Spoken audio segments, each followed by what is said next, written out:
All right, rock and roll live stream time. Welcome, hello. What's going on? Yeah, let's have some fun. So tonight we are having a abbreviated, truncated, shortened, more brief live stream than normal. You may have noticed that we are starting at 8 o'clock instead of 6 o'clock. We're going to do 2 hours, and it's going to be all question and answer. Throw your questions down in the chat. Hashtag all caps question mark, thus the instructions on the screen. And my moderators will make sure your question gets into the spreadsheet.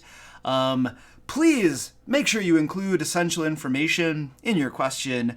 Vague questions will get vague answers and probably dumb looks from me asking for more information. So try to be detailed, I suppose, and clear. Yeah, let's do that. Anything else I gotta say? I don't know. Yeah, let's do it. Throw questions. I think I saw somebody asking, who was that? So, somebody said that. Who was that? There was somebody that was like, can we submit questions before the live stream?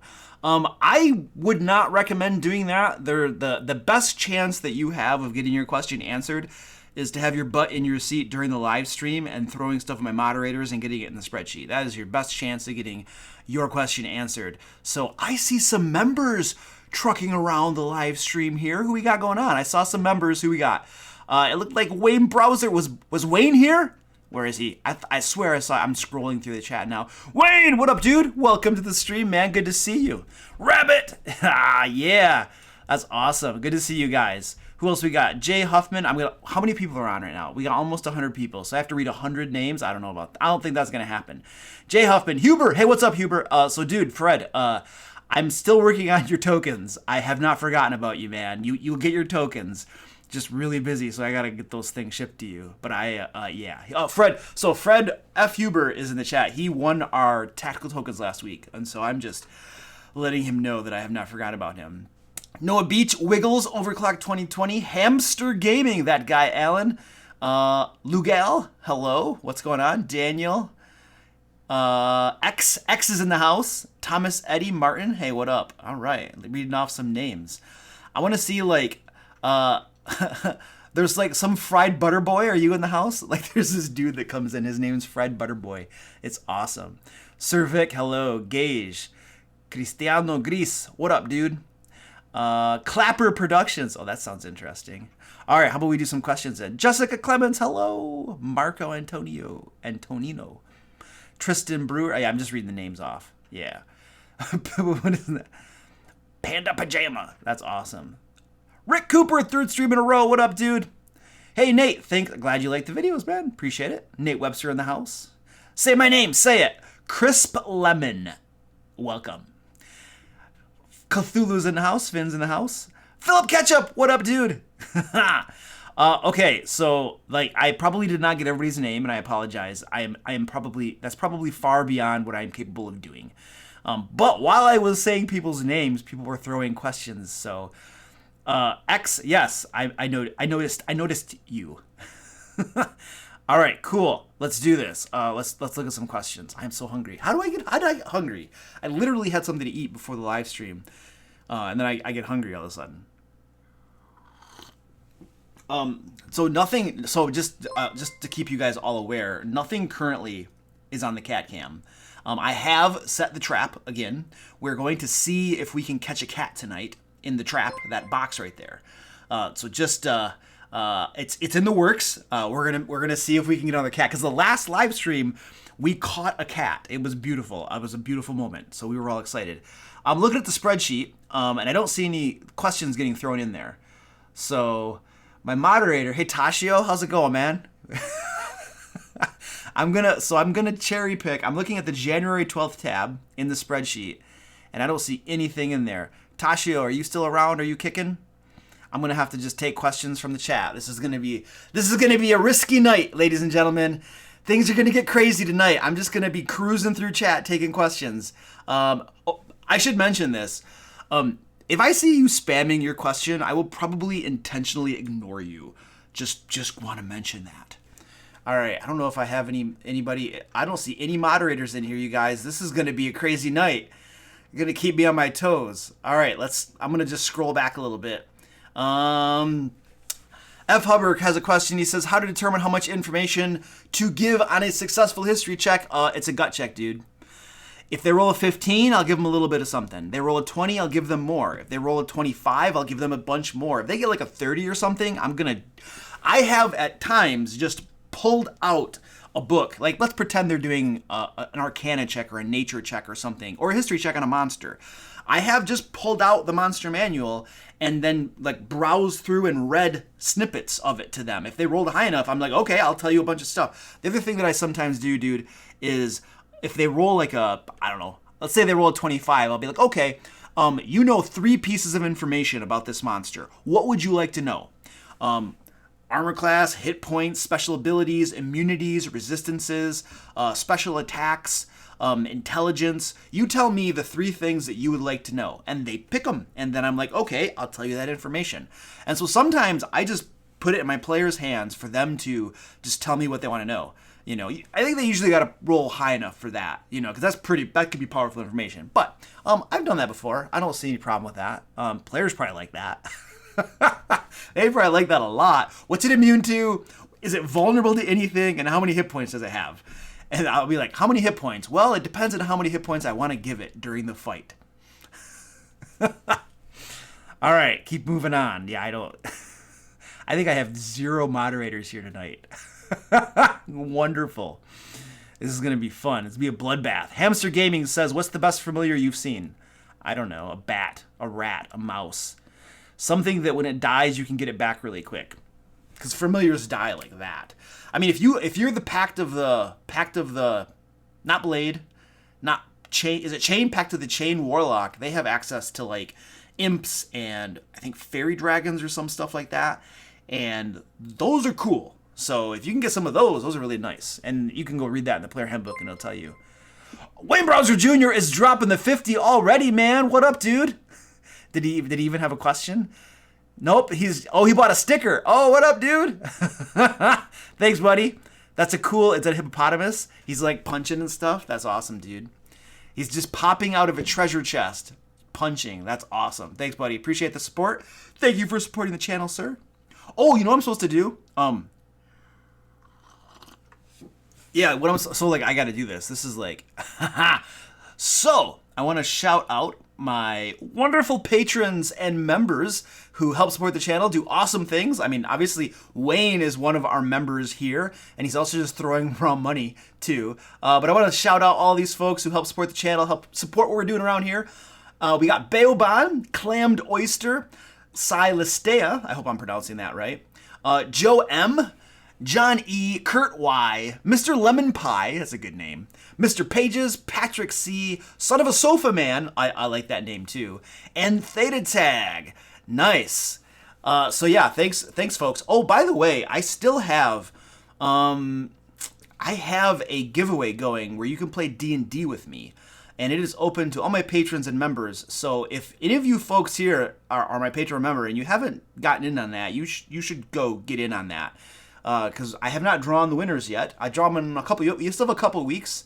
Let me just drop a link to that all. Give me a second. I wasn't planning on just doing this. But it came up in the conversations, so I figure I should probably drop a link to it. So you guys can like enter it and stuff if you want to. And yeah, if you're not a patron member, you can go become one. And then enter it. So yeah, it's open. You can do it that way. So anyway, let's get some more questions going. I feel like all vulnerable because there are no moderators around. Dang. What's the best 5e module? Marco, it is, in my opinion, I don't know, dude. I don't run a lot of modules, to be honest with you. I can tell you that I liked Waterdeep Dragon Heist. I liked it. I do not recommend it for new dungeon masters nor new players. There's some complexity in it that probably doesn't lend itself well to new groups, but I think it was pretty cool. It was cool because it was different. It wasn't just like a static dungeon crawl experience. There was like some cool stuff going on. Princes of the Apocalypse is low on my list. I do not recommend that. I could rant on that. I have ranted on that before. We shall not do so at this moment. Fire says, what is your favorite class or subclass to play? Rogue. It's a tie now. I used to hate Warlock, but now that they have the Hexblade Warlock, I love Hexblade Warlock. So it's tied between those two. Jacob Lucas says, love your content. Cool. I love your comment. My question is, what should I do about chaotic evil players? Well, you got two choices. Don't allow them, kill them, kick them out of your game, tell them to go away. I mean, I don't know. If the player is chaotic evil, then you got an issue. Now, if they have a character who's chaotic evil, there's, oh dear. So like, if you have you have a group of, they're all good guys, they're doing good things, and you got the one bad guy who's doing bad things, okay, then that's a problem. It can be a problem. It can cause problems at the game table. I don't know, man. Like, honestly, I have a rule in my group that you don't play evil characters. That's it. That's not the game I'm running. I'm not running the game where people are going off and doing evil things. I'm running a group game where I want there to be strong group dynamics. I want the group to, like, the players at the table, I don't want them fighting amongst each other, because that can easily spill over into out-of-character conflict, like at the game table.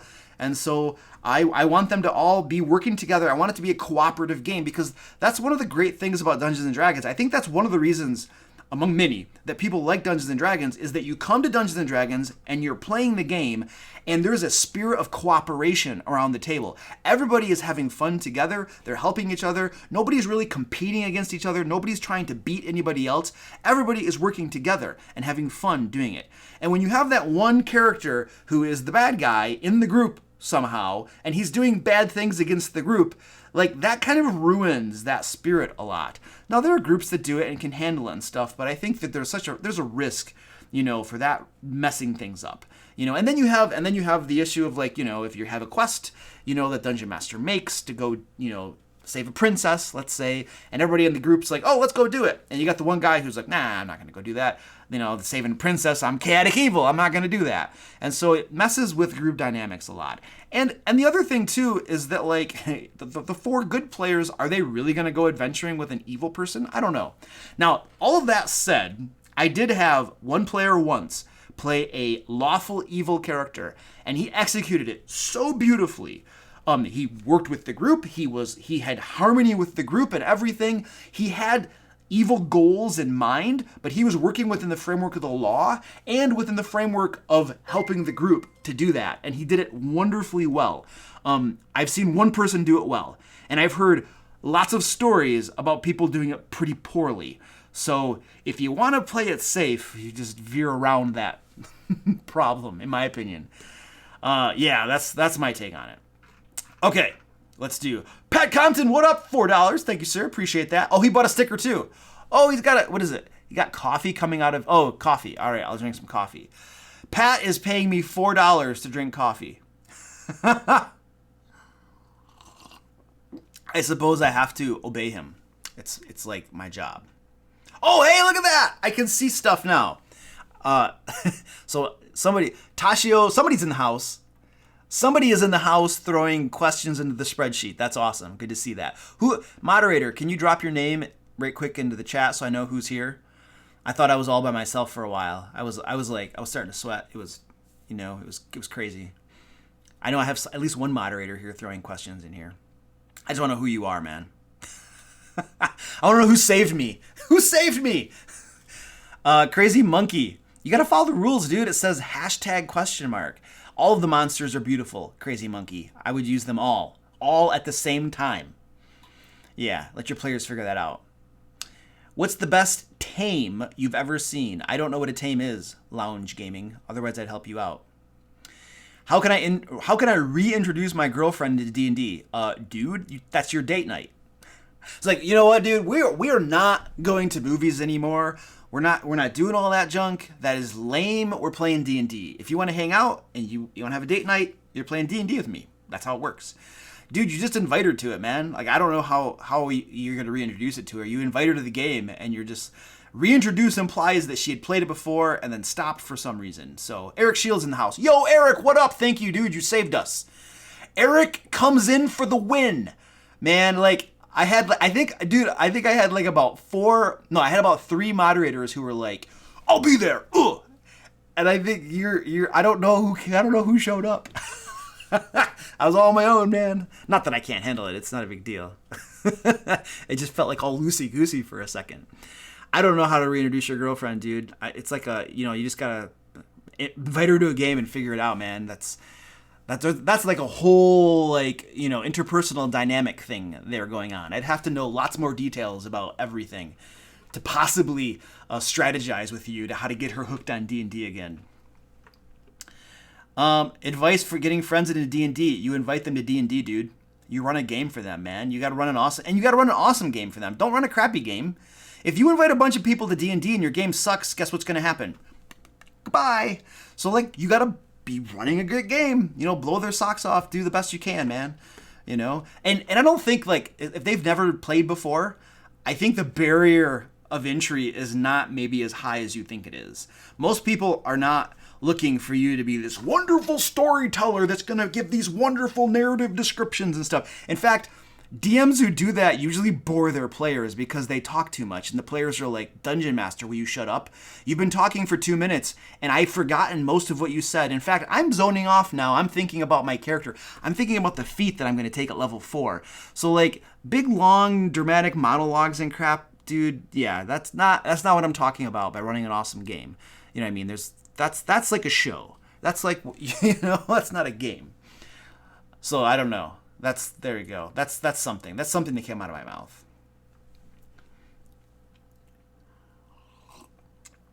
Jay Huffman, yes, we will be creating something next week. So here's the deal. I just did a bunch of video filming and I was video editing today, and I didn't have time to do the full 4-hour stream that includes question and answer, and then we create something. But the plan is that every other week that I'm not filming videos, we are going to have Q&A, and then we will create something. So yes, the plan is next week to be creating something. Not sure what it is. We've done villains recently, and we did magic items recently. We might, I think, did we make some NPCs or something? I'm not sure what we're going to make, dude. We'll make something fun. But yeah, the plan is to create something. I like creating crap. Q&A is fun, but when you create stuff collaboratively and then you come out having done something, it's really cool too. How do I stop my players from casting minor illusion on every monster to get the monster out of the room, says Finn. I mean, how would minor illusion get them out of the room? I don't even know how that, like, makes them get out of the room. I don't even know what that means. Like, I need specific, what are they doing to get the monster out of the room? Like, I don't know what that means, dude. I need clarification. You throw a bunch of monsters on him and kill him. I don't know. That's all I got. With you gotta clarify that. So Cactus Gaming says, do you agree that 2 is a party, 3 is a crowd, 4 or 5 is acceptable squad, 6 to 9 is a dinner D&D party, and 10 is not something? Hold on a second. My columns are not wide enough. I need text wrap. I need wrap. How do I get wrap? Crap. Eric, are you able to do text wrap on these fields? Like the columns aren't wide enough, and all of the text is like, I can't read it all. So if you're able to wrap the text at all, that would be awesome, dude. So Cactus Gaming, in my opinion, 4 to 5 players is, thank you, Eric, appreciate that. 4 to 5 players is perfect. I've run a game with 1 player before, it worked fine. I've run a game with 2 before, it was all right. I think I've run at a convention with 7 people, and I made it work. Would not do that long term. I don't know, if you have too many more than that and you're getting up to 9 and 10, you need to have some special kung fu DM skills, in my opinion. I know there are people that do it, and are probably good at it. I've never done it before, so I can't really comment on that. From my point of view, those people that can maintain that, and here's the thing, it's not just, so I can run a game for 10 people, but the question is can I run that game for 10 people and have every single player engaged in having fun at that game? There's only so much table time to go around, and so if I spend 20 minutes on these 4 players or these 5 players, there are 3 players over here or whatever that are bored out of their minds or something. And combat is going to, you got to speed combat up. Combat's going to be going really slowly. You're going to have people that are just going to be like, all right, I'm checked out because it's going to be about 20 minutes before I get to my turn. You know what I mean? So that's the challenge with that many people. And I've never done it before, so I can't really comment on it, except that there are people that do it. And so there must be a way.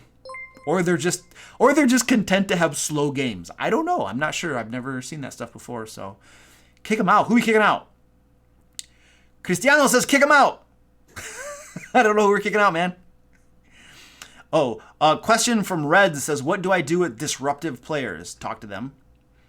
Talk to them. Like, if I have a player, I don't know what the nature of the disruptive crap is, dude. But, like, if I have a player who's causing problems, and I've had players who cause problems, like, I talk to them. I usually, one-on-one, once I met a player after work to talk to him. And I was like, dude, this is the problem. And I'm direct. I'm like, this is the problem. This is what's going on. Okay, this is how you're making the other players feel. This is what the other players are telling me. All right? Like, we need to figure this out. Okay? It's like this conversation, very serious conversation, you know, and then we monitor that behavior. And if the dude's not changing and the dude's keep being disruptive, goodbye, hello, you're out the door. Because what are you going to do, man? You going to tolerate a disruptive player? If you tolerate a disruptive player, then your other players are not enjoying that, and you could have your other players leaving the game. Like, I have literally had a problem player who made one of my good players leave the game.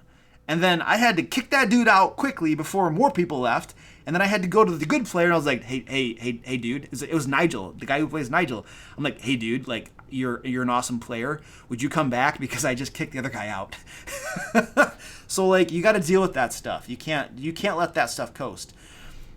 You'll regret it. Like, I've had a player that I let coast, and I didn't deal with right away. And I kind of saw the problem and stuff, and I talked to the other players, but it didn't seem like it was too grave of a deal, and so I let it coast. You know, there was never any, like, culminating, like, huge incident. Well, there was. That's when he finally left. But, like, it was this kind of this little annoyance this whole time. And I'll tell you what, when you get these people out of your game, everybody at the table is relaxed and happy, and they're all appreciative of the fact that you took care of business. So, okay, that's enough. Thank you, Nye. I'm going to try to pronounce your name. Nystagmium. Thank you for $3. Appreciate that. You're very welcome. The 1 minute of crosstalk tip. Okay. I don't know what tip that was that I gave out, but you're welcome, man. Wayne Browser's welcoming him to the money givers. Oh, that's awesome, dude. How does one become a moderator for these streams? Jay Huffman. So my moderators are handpicked by me from my Discord server. If anybody wants to join my Discord server, there's a link down in the description to it. Basically, Dungeon Masters hanging out. The goal of the Discord server is that Dungeon Masters will hang out and help each other, advice, tips, stuff like that. Okay, but basically, every so often when I feel the need for more moderators, like I am tonight because nobody showed up, except for my man Eric, who's saving the day. I will just put out an alert or a message in my Discord server and be like, if you're interested in being a moderator, go ahead and, let me know, type of thing. But don't just send me messages. Like, I will, if I need a moderator, I'll reach out and then you can respond to it. But I'm gonna be looking for people who are what do you want to call it? Active in the community, active in the Discord community. I'm gonna be looking for people who are helpful, helping other people who are like good human beings, who aren't being like wang rods and stuff. So like there are some characteristics I'm looking for, if that makes sense. So, all right, thank you. Okay, thank you. I'm gonna try to pronounce this name. Augthale. That's the best I got. Augthale. Welcome to Wormling Dragon Tier. Thank you, sir. Appreciate the support of the channel. Do make sure, Augthir, that you send me a private message on Discord or send me an email so that I can get you hooked up with some like name flair over on Discord. And I would love to give you a shout out on like Instagram or Twitter or some crap too. So like just send me a message on Discord, man, and we'll get you hooked up with some little perks for supporting the channel, man. All right. Oh, and Ugthel's got a question? Oh, no, he says, I just got into DMing this past summer. Your vids have helped me a ton, and you nailed the name. Oh, nice. Cool. I'm glad I could help you, buddy, and I'm glad I got the name right. Like, I see some of these names, and I'm just like, what? What do I do?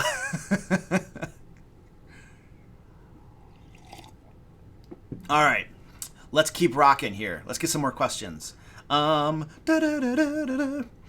Okay, so Danny Ariaga says, due to medical reasons, I can't do NPC voices as a DM, leaving me feeling like a bad DM. How can I make my NPCs more dynamic and less like, who's that when I roleplay?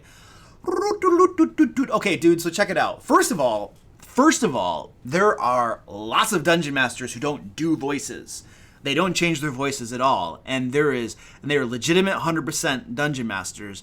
Their players will tell you that they're awesome dungeon masters, regardless of whether they do voices or not. So having an impairment that prevents you from doing voices does not stop you from being an awesome dungeon master. Let's make that clear right now. All right. Second thing is tips that you can do. So if you have little cards with a portrait of an NPC on it, when you are role-playing that NPC, you could simply pick that up and hold it up in front of you. And then all of your players will have a visual reference that you are role-playing that NPC. I actually do that for some of my NPCs. When I'm not too lazy to make a card for them, I'll do that. But here's the thing, too. You can go on Amazon, dude, and you can find little NPC cards that, like, have it... I don't know what they're called. They're called, like... you go do an Amazon search, but they exist out there. Okay, yeah, F. Huber, 45 years of DMing without doing voices. Yeah, there you go. You can find them on Amazon. They're literally like 3.5 by 5 or 4 by 6 cards that have a portrait of an NPC on it. You know, and you just hold it up. Boom, there you go. I think that would probably satisfy what you need to get to do. I think that would work. Yeah, let's do it.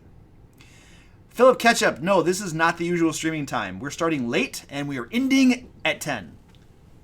Whoa. I got a cat running around. Is he on the cat cam? Nope. Oh, he's kind of. You can see his feet. You can see his feet back there. He's got his feet. Guapo.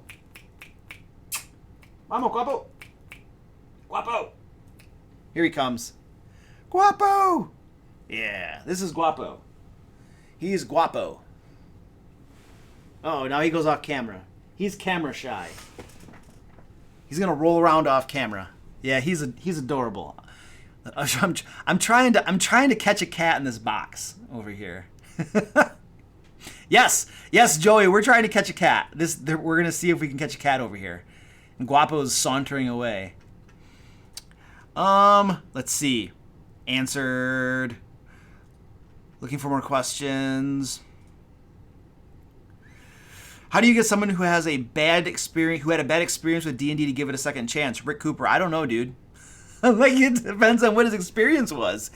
Like, you just got to be convincing. And like, if you're the DM, be like, dude, like, I would try to understand. Like, I would have a conversation with the person and understand what the bad experience was, what happened, understand it, right? And then I think the play from there is to, assuming that your group doesn't have the same bad dynamics that his bad experience has, explaining to him that, look, man, okay, this is what was happening in your group. Like, our groups aren't like that. Our groups are blah, blah, blah, blah, blah, whatever. And so understand where he's coming from, try to figure out what it was that caused him to have the bad experience, and then assuming that your groups aren't like that, you assure him that your groups are different and that you think you should give it another try. You know, I would try some sort of tactic like that. You know, that's probably the good human thing to do, too. Nathan, son of the South. Nathan, son of the South. Like, dude, you have no idea how awesome it is for you to have a name that I can easily pronounce without stumbling over it. Thank you for the $5. Appreciate that. Any advice for a new DM? Okay, so I'm going to give you the boilerplate advice that I give all new DMs. This is not like radical advice or anything. So basically, new dungeon master, relax, like it's a game. Have fun, enjoy yourself. Don't feel pressured, nervous, anxious, all that bullcrap. You're there to play the game and have fun. All right? Tell your players, yo players, I'm new. Okay? I'm learning this stuff. Bear with me. If you come out and just lay it on the table that you're new and still learning, most human beings that aren't like evil will have a bit of understanding and like, oh, okay, that's cool. But if you come in brand new and you're all like, I know what I'm doing, and you're all arrogant and crap about it, then people are going to probably not react too well to that. But if you're humble and you're open, people will be cool with it, you know. But just relax, have fun. You know, you're not going to be good. You're probably not going to be a superstar overnight. With all things, it's probably going to be kind of crappy at first, and you're going to be like, man, I suck. But dude, everything you do in life for the first time, you're probably not good at it. Dungeon mastering is no different. It's going to take time and practice, and then you're going to get slowly better. Commit yourself to continually improving and getting better and learning. You know, read the books, watch the videos. I have videos. And just continue to learn and get better, and then practice. You know, and don't beat yourself up too much. You know, so there you go. That's my new Dungeon Master motivational speech. The Modded Zombie says, what should I do if the DM is never there? Well, first of all, Modded Zombie, if the DM is never there, he's not the Dungeon Master. He is like not even part of the group. He's like, he's off in La La Land, screwing around or doing who knows what. Okay, so if you got a group of players and the Dungeon Master is never there and he's always just like, screw you guys, well then you guys got to take control of the situation. Like, one of you steps up and becomes the Dungeon Master. That would be probably a good... If you have a group of players, then somebody steps up and becomes the Dungeon Master. And then, you know, or you go find another one. And then if that dude ever rolls around again, you're like, hey dude, guess what? Well, you never were here. So one of us is the Dungeon Master now, and if you want to be a player, you might invite him to be a player. But if he's never there, then you have to question whether he would be good as a player or not. But anyway, that's a different story. I would take control of that crap, dude. Somebody becomes the DM. That way you can play D&D. Otherwise, what are you going to do? You're just going to, like, play board games? I mean, you can have fun playing board games, but if you all want to play D&D, then somebody's got to step up. That's what I would do, man. I think lots of Dungeon Masters become Dungeon Masters because either they have Dungeon Masters who leave or who are bad, and they're like, screw this crap, I'm DMing so that we can play D&D. RedZ57 says, question, what do I do if two players are attracted to each other in game and in real life? I don't know, man. Like, prepare for the marriage? Is it causing problems? Is it causing problems? That's the question. If it's not causing problems, then there's nothing to do, man. Just be like, hey, cool, this is awesome that you guys both share this love and crap. You know, I don't know. How was D&D in high school? I didn't start playing D&D until, like, what was it, like a couple years ago? Yeah, I've been lying this whole time, you guys. I've not played D&D since high school. What does that even mean? I change it every week. I always change it. D&D was... I don't remember D&D in high school. I remember the friends that I played with. I remember who they were. It was Thomas Emery, Blaine Emery, No, I forgot his name. Who the heck was it? Dane Barnes. It was those three for sure. And somebody named Tobias? I think, did Tobias play with us? It was at least those three. I don't know if Tobias played with us or not. I don't remember now. But like, I remember who I played with mostly. I don't remember what we did. I have no idea. It was probably horrible. And in all honesty, it was probably horrible. I did actually find some of my old Dungeon Master notes from when I was in college. And I looked at my Dungeon Master notes and I was just like, Luke, how did you run a game based on this garbage? You know, it was like mind-boggling how horrible my notes were. So like and I don't remember like what the games were like. My memory sucks. My memory is just horrible. So I don't remember this crap. Like, the games might have been fabulous. They might have been horrible. I have no recollection. I know the notes were bad. I should do like, I've seen some of these cringy DM note videos. I don't know how helpful that would be to people. So usually I try to create videos that actually deliver value and are helpful to people and give information and stuff that they can use to become better Dungeon Masters. I don't know if what do you want to call it? Looking at my stupid notes and ripping on them is going to be helpful to anybody. All right, what do we got going on here? So Crazy Monkey, how do you customize monsters? You just tweak them a little bit, dude. Like, you take an existing stat block and you just tweak it. You add some stuff to it. You change some stuff. And if you think it made it a little bit more powerful, then maybe bump its CR up a little. Supposedly, it's an exact science, and there are rules in the Dungeon Master Guide, but those rules are so stupid. If you take an existing monster from the monster manual and compare it to the rules in the Dungeon Master Guide, the challenge rating won't line up. It's totally different. And if you create a monster from the Dungeon Master Guide rules, it's going to have crazy tons of hit points and do tons of damage for a low CR. And then which is crazy, you compare it to other monsters in the Dungeon Master Guide and they don't have nearly as many hit points. So I don't know what those guys are smoking. I don't know how the rules work, but it confuses me. I think, wait, hold on, I got sidetracked. You guesstimate, dude. You have to guesstimate. There's no science to it. It sucks. Andrew Orr, thank you, sir, for becoming a Wormling Dragon. I appreciate that.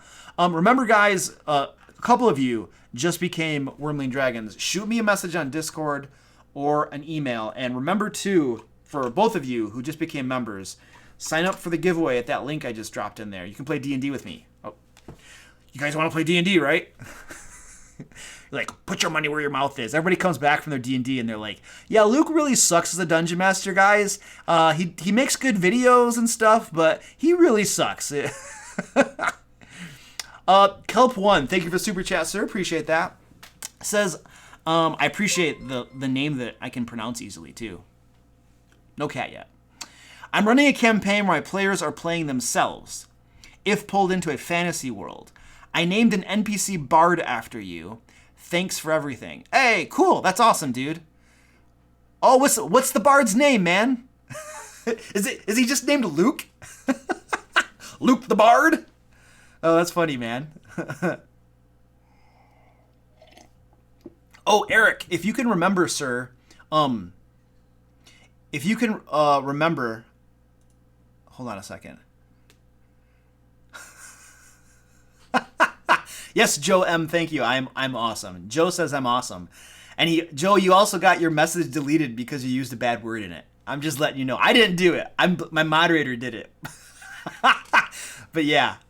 I appreciate the support. So Joe M, by the way, you guys, Joe's in the house. He's one of my ancient dragons over on Patreon, and he plays D&D with me. We have a game tomorrow, actually. So yeah, he plays D&D with me. So the thing is that if you want to know if a dungeon master is any good, the only person you can believe and trust are his players. You got to talk to his players. The dungeon master is not a reliable source to ask if he is a good dungeon master or not. It's just, you don't do that. What dungeon master is going to be like, yeah, I suck? No, dude, everybody's going to be like, yeah, I'm pretty good, man. Yeah, so. All right, we were going somewhere. Remember, I wanted Eric, if you, and other moderators, I think I saw another moderator as well. Somebody else was in the house. If you can remember, if any of my members ask questions, it is very important to me that I answer their questions. So if you could flag them with a special color or something so that I know that it was a member question, I want to make sure I answer the members' questions. Because they're members and they're throwing money around, and I want to make sure we honor that. Andrew Orr says, how do you handle time traveling in campaigns? I don't know. I've never had time traveling. Like, if the whole party travels in time, well, then, I mean, the first thing I would probably do is I would probably have that baked into the game. Like, I would be planning for it. I wouldn't just let that happen and then react to it. You know what I mean? I would, because you're the dungeon master. You can control that, whether time travel happens or not, I think, usually. So plan for it. And then if you plan for it, then they travel to a different time. And you just run the game as you normally would, only at a different time. I don't think that there's anything special with time travel. You might get into some, like, problems and things. If they go back in time, they might run into themselves and stuff. But I don't think there's anything particularly specific I would worry about. I would just do it, and then as you run into little problems, you got to problem solve and figure it out. So Joe M, he says if there's any reason for a 6th edition, it would be to fix the bloody CR system. Dude, like, I don't know if any edition has really gotten that right. If there was an edition, it's possible there was. I don't know. But, like, I don't know that I've played an edition that had that perfectly figured out. I could be wrong. I could just not remember. But 5th edition definitely has problems. Definitely. All right. Hey, Overlord rocks. I agree. You do rock. Thank you for becoming a Wormling Dragon, dude. Appreciate that. Make sure you sign up for the one-shot giveaway. I just linked it. You should find it.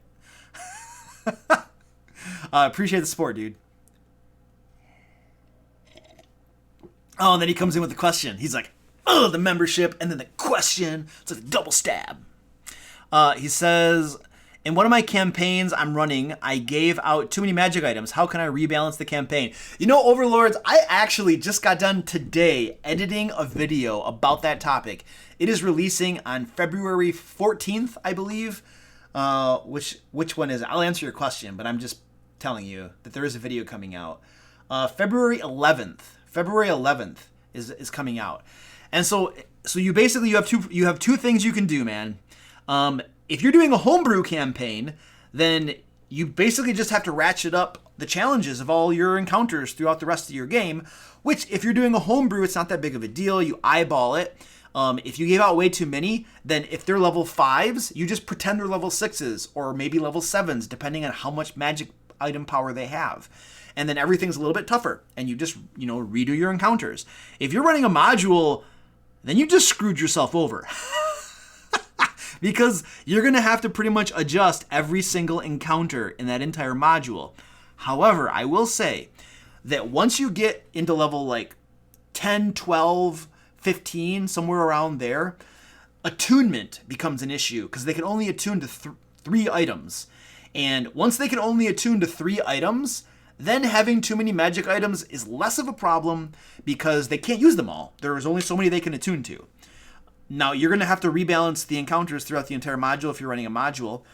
If I were running a module and I screwed up and gave them something that they couldn't, that just made them way too powerful, I would probably level with my players. I would say, players, I screwed up.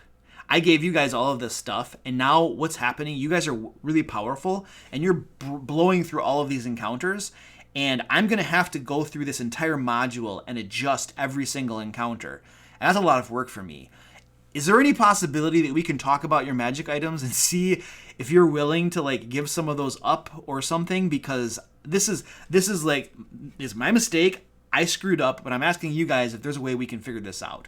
Usually, if you approach players in a collaborative way like that and ask them for their help and for ideas how they can help fix this, they should help you, and maybe hopefully they can give some of that stuff back to you and put things back in order so you don't have to adjust everything. That's what I would try doing. I would try to avoid taking them back from them because then it's going to feel like you're nerfing them. There's a psychological principle called loss aversion. They're going to not feel good because you're taking things away from them. People don't like losing things, right? So I would avoid taking stuff away, which is why I always advise people it's better to give out too few magic items than too many, because you can always, if they have too few and you're just like, oh man, I'm being stingy, you can always pop out a couple more. But if you give too many, then you have a much bigger mess on your hands. All right, cool. Reaper, hello Reaper, what's up? Welcome to the stream. Members in the house. Reaper's in the house. That's right, Huffman.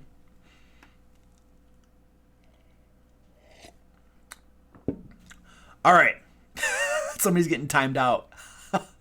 Eric's timing people out. Keeping the peace, man. That's awesome. All right. Wayne Browser Jr. All right. He's throwing another 5 at me. Thank you, sir. Appreciate that.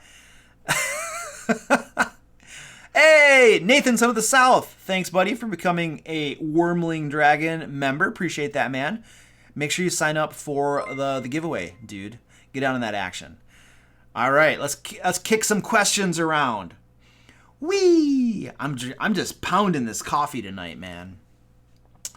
Dun dun dun dun dun dun. Let's do this one from Keith. Keith Sato. What feedback questions should I ask my players to help improve gameplay experience? Okay, dude, check this out. I have 3 questions that I ask players every so often when I want to get feedback. So here's the 3 questions you can ask them. You can do it at the beginning of the game session or at the end. I recommend the end because if this goes south on you, you don't want that to spoil the entire game night. So I would stop your game about 30 minutes early than you normally would and say, hey guys, we're not done yet. Don't pack your crap up. I want to get some feedback so I can become a better dungeon master. Here's the questions I have. And then basically what you do, dude, is you go around the table and the players answer 3 questions. 1, what is something that you're doing as a dungeon master that they like, that they enjoy, and that you should keep on doing? Okay? And then, what is something that you're doing as a dungeon master that they do not like, that you should stop doing? Okay? And then, what is something that you're not doing as a dungeon master that you should consider starting to do? So it's keep on doing, stop doing, and start doing. Those are the 3 questions. And if you can get your players to answer those questions, you're going to get some really good feedback. You're going to understand what it is you're doing that's good, that you should keep on doing because they like it. You're going to understand the things they don't like that are areas that you can improve at. And you're going to get some ideas for things that you can incorporate into your game that maybe never occurred to you. So that's a great place to start. And it's probably going to kick off some good conversation, and you're going to get a lot of good information there. So give yourself about a half an hour, I would say, to do that. And you're going to get some great stuff from that, dude. I do that every so often with my players. And it is always good. Just go in with, you got to go in expecting that. And encourage them. Say, guys, don't hold your punches. I want you to be honest. If there's something I'm doing that you hate, I need to know about it. This is your chance to tell me to own your game and influence the future direction. But go in anticipating some tough stuff might be said, and don't make excuses. Don't justify it. Don't be defensive. Accept it. Thank them and be like, all right, I'll think about this stuff and we'll see where we go from here. We're going to make this game better. Have a good attitude about it. Because if you have a bad attitude about it, the next time you ask them, they're going to be like, screw you, dude. The last time we told you feedback, you were like, all, mad about it. So then they won't tell you. So you gotta like check your attitude and have a good attitude about it. You know what I'm saying? All right. Cristiano Gris. I have played Call of Cthulhu before. Is that it? That might be it. Dude, D&D is my jam. I love D&D. I love it. I've never used World Anvil, Crazy Monkey. I've never used it. The thing is, Crazy Monkey, is I do not build my own game worlds. I use Forgotten Realms. I do not have time to build a game world. I spend my time building my adventures. I homebrew all my adventures pretty much. And so that's what I spend my time doing, and making videos and doing live streams and creating products for people. I do a lot of stuff. I don't have time to create game worlds. Not when whole entire development teams have already done it before. I just take their stuff and use it, man. It's so much easier. All right. I love how the members got the green names too. It makes your stuff really pop out. I'm just trying to make sure I didn't miss any questions. Oh, Overlord Rocks has a question. What are your thoughts about having a player Discord in for the sessions? I don't know what that means. Using a player Discord during a game session? Sure. I think that would be fine. I kind of do that for my online game. We have a Discord that we use. So I don't think that would be a problem. If you're playing at the game table, I don't know that I would want to be typing in a Discord, though. If we're playing at a physical table, I would want everybody present at the game making eye contact and stuff. I wouldn't want people on their laptops doing Discord chats and crap like that. I think that is going to lead to side conversations and distractions. I don't know that would be overall benefit, would be my thought on that. I could be wrong. I might be overlooking something, but that's my gut impulse on that. All right, let's keep going. You can play on Discord too. All right, let's see. What do you do when your characters go off course? The young GM. you figure it out, man. It's like, that was a useful That was a useful answer, Luke. Thank you for that answer. So I think I am blessed with players because my players almost never go off course. When I put a plot hook down, my players they do it. They go for the plot hook. I don't think that is necessarily because I'm good at laying plot hooks. I think that is a testament to how good my players are, that they understand that there's a social contract, and like when the Dungeon Master has prepared something, they go play it because he spent time preparing it. But I have had players that missed, they didn't know where to go, or they misunderstood where they should go, and I had players that wandered off in a swamp looking for a castle. And the castle they were looking for was this castle I told them about, but for whatever reason, they didn't think that was the right castle, and they had a whole reason for not believing it was. And so they went off wandering into a swamp for like 3 or 4 game sessions. And I improvised almost everything in those game sessions. Like, after the first game session was 100% improvisation, because they went into the swamp, and I'm like, I don't know what's in the swamp. I'm just going to have to create stuff. And I just started creating stuff. And then after that game session, I was like, okay, they're in a swamp. I need to create, like, some stuff that's just going to be there. Some framework, some encounters, some concepts of an adventure. They ended up doing practically an entire adventure that I made up in that swamp because they went off course. So, like, when they go off course, like, that's what you do, you know? You just make stuff up and you improvise. Eventually, your players are going to... If your players are legitimately trying to follow your plot hook and accomplish the objective, they're going to figure out that, oh, man, we took a wrong turn at Albuquerque, and now we are playing an entire adventure that our dungeon master is like, making up on the spot. We should go back that way, you know? So, hopefully, that's enough. But you got to improvise, dude. Got to improvise. Yes, Joe M. Hags, green dragons, beholders. I put a bunch of undead in the swamp because this was the swamp. I think it's north of Waterdeep on the Sword Coast. There is a swamp of dead men, I believe it's called. And that was the swamp they were wandering in. And so there was a bunch of dead stuff in there. Oh, they ran into Yuan Ti. They ended up fighting an entire temple of Yuan Ti in that swamp. They ran into a beholder, an undead beholder. No, a Death Lord beholder. The Lich Beholders, the Eye Tyrant Beholders, or whatever. Not Naira. I forget the name. But it wasn't the weak beholder that was undead. It wasn't a zombie beholder. It was the actual undead beholder that is pretty powerful. They ran into one of those. They had a plot hook that would have taken them to a castle that was full of vampires too. Fortunately, they decided that they'd gone the wrong way and they went back to where they should have gone before they had to fight a bunch of vampires. But they were that close to fighting vampires too. I mean, I was literally just like pulling stuff out and making up adventures on the fly for them. Here's a map, here's some encounters. Now let's just go, you know.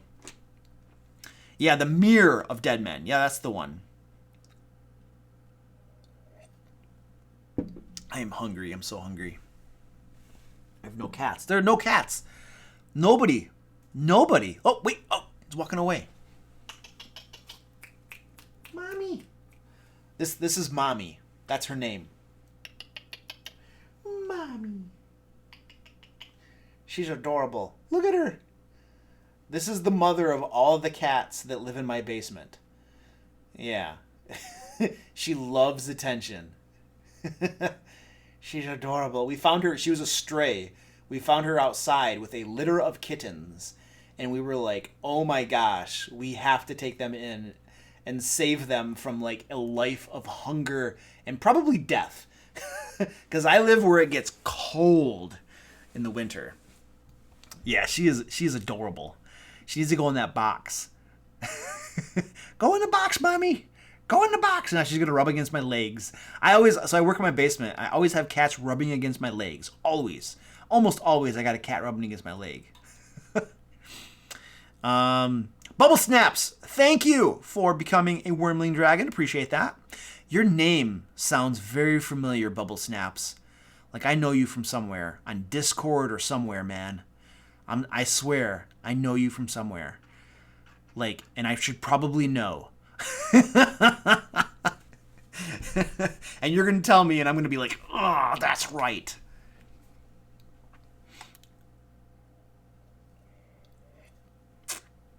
All right, let's go to our spreadsheet.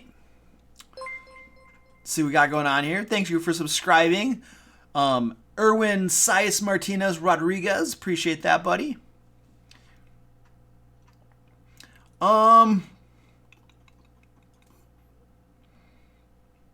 That's an interesting question. Help Action says, why do you think games are stopping around level 10? Well, I can tell you from my experience that a lot of games stop around at that level probably because the games fall apart. That's one reason that games usually stop at lower levels, because they fall apart before they can ever finish it. I can also say that running games at higher levels are probably more challenging for the dungeon master, and the combats tend to go a little bit slower and stuff. So those are probably some reasons. A lot of the modules don't go very high. Like there are a lot of modules that kind of stop around level 10 or 12 as well, and so you got that going on. So I think there are several reasons there why some of the games are stopping around level 10. I always try to take my games to 20. Always. It's like my goal. When I make a campaign, when I have a campaign idea, level 20. That's the goal. Get to 20. And then we'll reroll at level 1 after playing at 20 for a while. So I always go to 20. And I don't have problem with games falling apart. Like I don't think I've ever had a game fall apart like in 5th edition since I started playing 5th edition.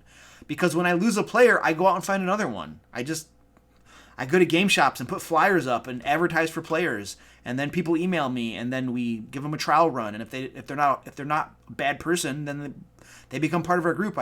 You have to replace when players leave your groups. You got to replace them. You can't just sit there and be like, oh, we were 5, now we're 4, now we're 3 and 2, and oh, the game just fell apart.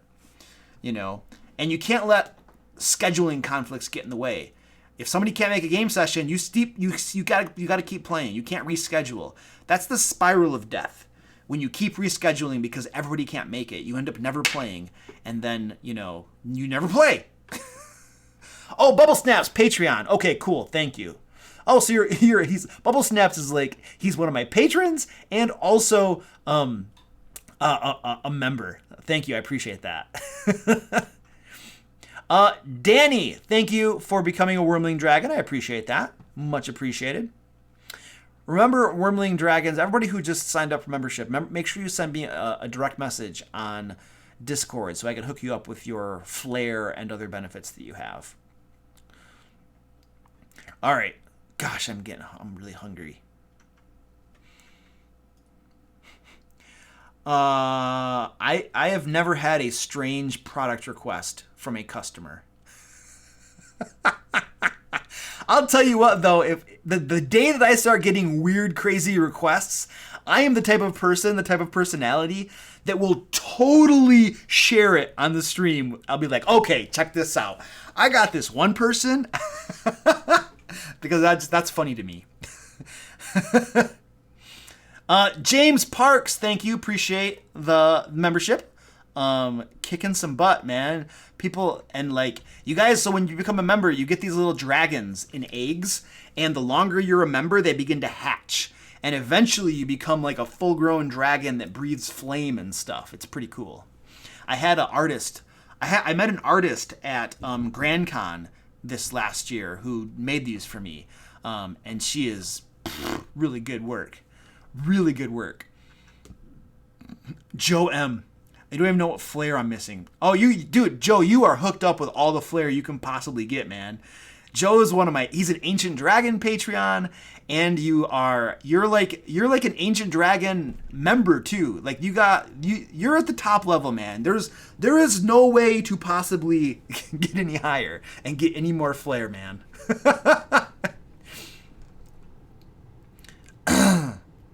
All right, Cthulhu. Welcome back, man. I don't think we answered your question. Let me see. Where are some more questions? Okay. Oh, Joe M, member. Cool. Can we make the members' questions like a special color, like yellow or something, so they really stand out to me? I would appreciate that. If you saw my post in Discord, what do you think about the fact that during the 1st edition era, there were effectively 2 different D&D games, and would you like to see a more political rule set? So, I am not super familiar with the 2 different D&D games that kind of coexisted at the same time type of thing. I never played those, I don't think, and if I did, it was probably once at a convention. So, would I like to see a more political rule set? The question is, do you need rules to run a political game? That's the question. If you need rules to run a political game, then sure, why not have a rule set? But I'm not convinced you actually need like mechanical rules for running a political sort of game. I mean, mechanical rules might assist with that. They could probably assist with that. right? But are they strictly necessary? I don't know. I'm not sure. I mean, I'm assuming that one of those games you're mentioning had political rule set, in which case that might have assisted with that. You could probably use the current game mechanics to run a political game if you wanted to. You might have to homebrew a few things, or you might go to one of those first edition games or whatever it is and kind of steal some ideas from there if you need it. So yeah, it's possible a more political rule set would be helpful. I don't know. I don't know to what extent, like, the newer generation of D&D players, and I'm probably one of them, really digs the political stuff a whole lot. It could be they do. I almost feel like most of the groups that I've been in and the things that I've done with folks, there's more of a preference toward, just kicking down doors and killing things, and then there's a lot of social interaction and stuff like that that's appreciated as well. But I don't know. Those are some random thoughts on the topic, dude. Tribal Banana! What's your favorite villain to run at the table and why? Any tips for what makes villains fun to run and engaging to players? My favorite villain has been probably Granny Titchwillow, because she was very eccentric. She was a hag.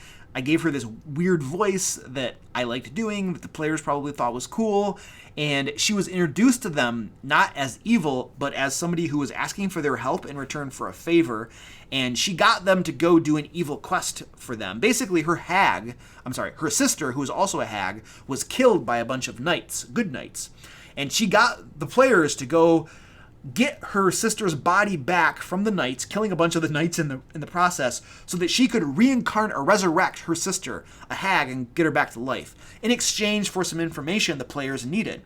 So that I liked doing that.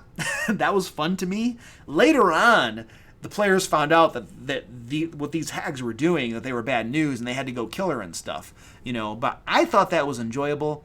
You can't always do that. That's like a one-trick pony. If you put a villain in the game who is first good and then turns out later to be bad because of plot twists and stuff, like, once you do that, your players become suspicious, probably of all NPCs. You do it a couple times and they start mistrusting every NPC. So that's like a one-trick pony. You can't do that too many times, otherwise it becomes predictable, and then your players are suspicious of everyone, and that can be an impediment to a dungeon master trying to run a game. So throw that out there for you. Yeah, dude, Wayne, adult dragons have flair over on my Discord, like your name changes colors. I don't know if you joined me over on Discord, dude. If you didn't, then throw me a direct message and I'll hook you up with your name flair. Yeah, but yeah, you get some flair. It's just your name changes colors, and you get listed off to the right, as being a certain tier and stuff, so people can look over and be like, ooh, these people are important. It's like I'm at the top, and then all the other, it's like the hierarchy of the kingdom or something, Guapo.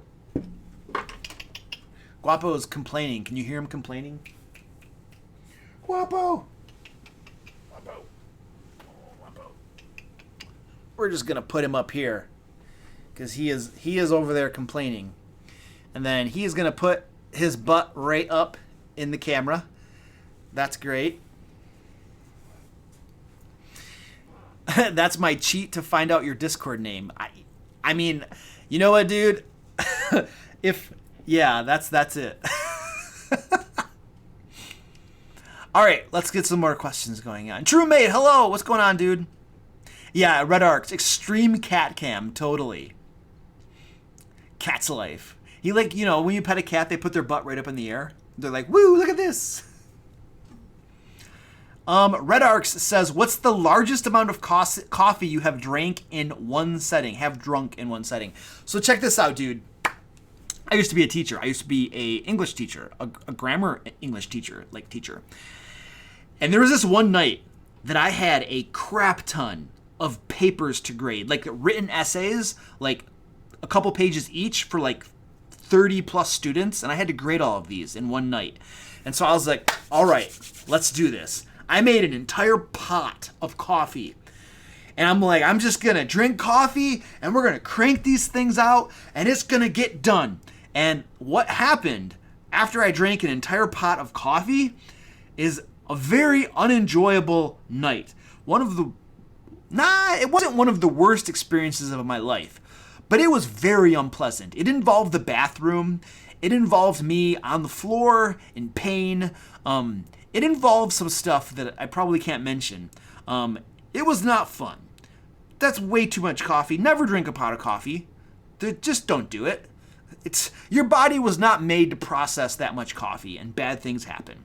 Let's just leave it at that. Trapped on the bog. I was trapped, dude. I'm like, I almost passed out. I was in so much pain. It was crazy, man. It was some nutsy crap going on. All right. The audio is not cutting in and out for me. I hear myself just fine, so it should be okay. All right, that was answered. Stand by. Oh, man. Okay, Kinoken Naki says, how do you feel about players changing aspects of their characters mid-campaign? I am a player currently playing a cleric, and my character's god is creating issues, so he may change domains. So talk to your dungeon master, and if it's creating issues for the game, then hopefully your dungeon master is amenable to the fact that you are sensitive to that and want to make things easier on him to run the game. I don't have a problem with it, but it doesn't really matter what I think. It really matters what your dungeon master thinks. So talk to your dungeon master, explain your motives and why you want to do it. Depending on your dungeon master, it sometimes helps to have an in-character reason for it, a justification of why your character wants to do this thing, why he wants to change domains.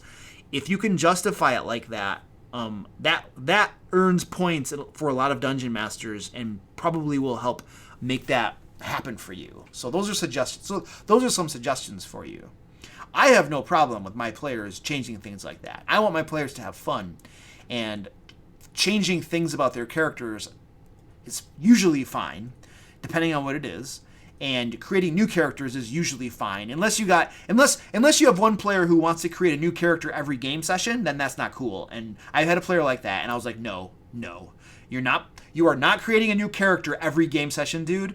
That's too much work for me. That's just there are lots of reasons that's not happening, and we had to put some rules down of how often he could change characters.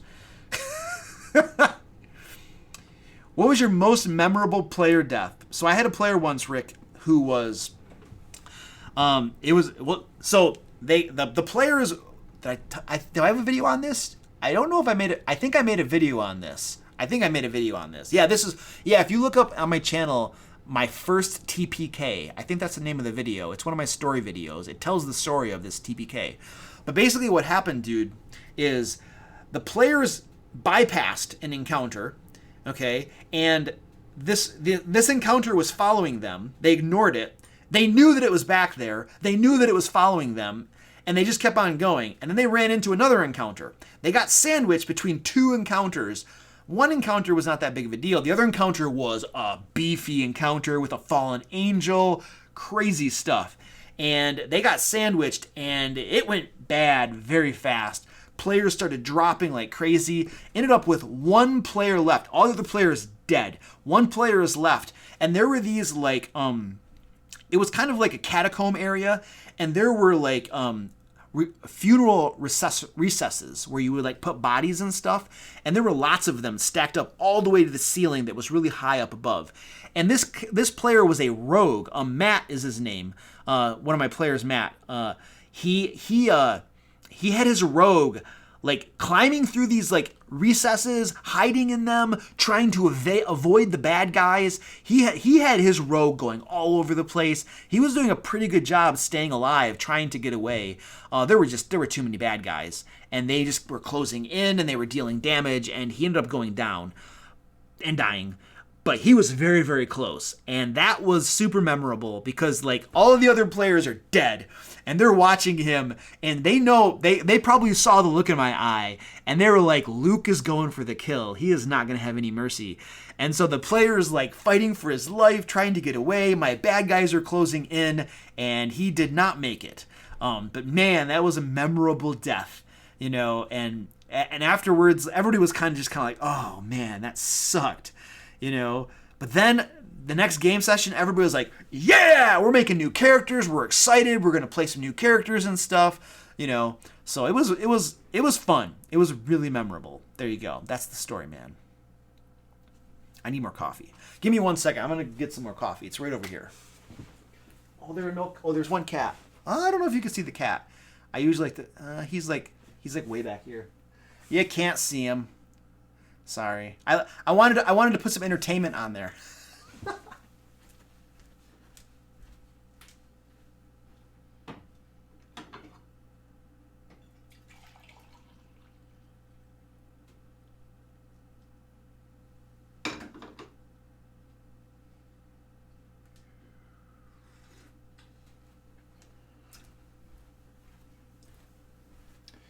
All right.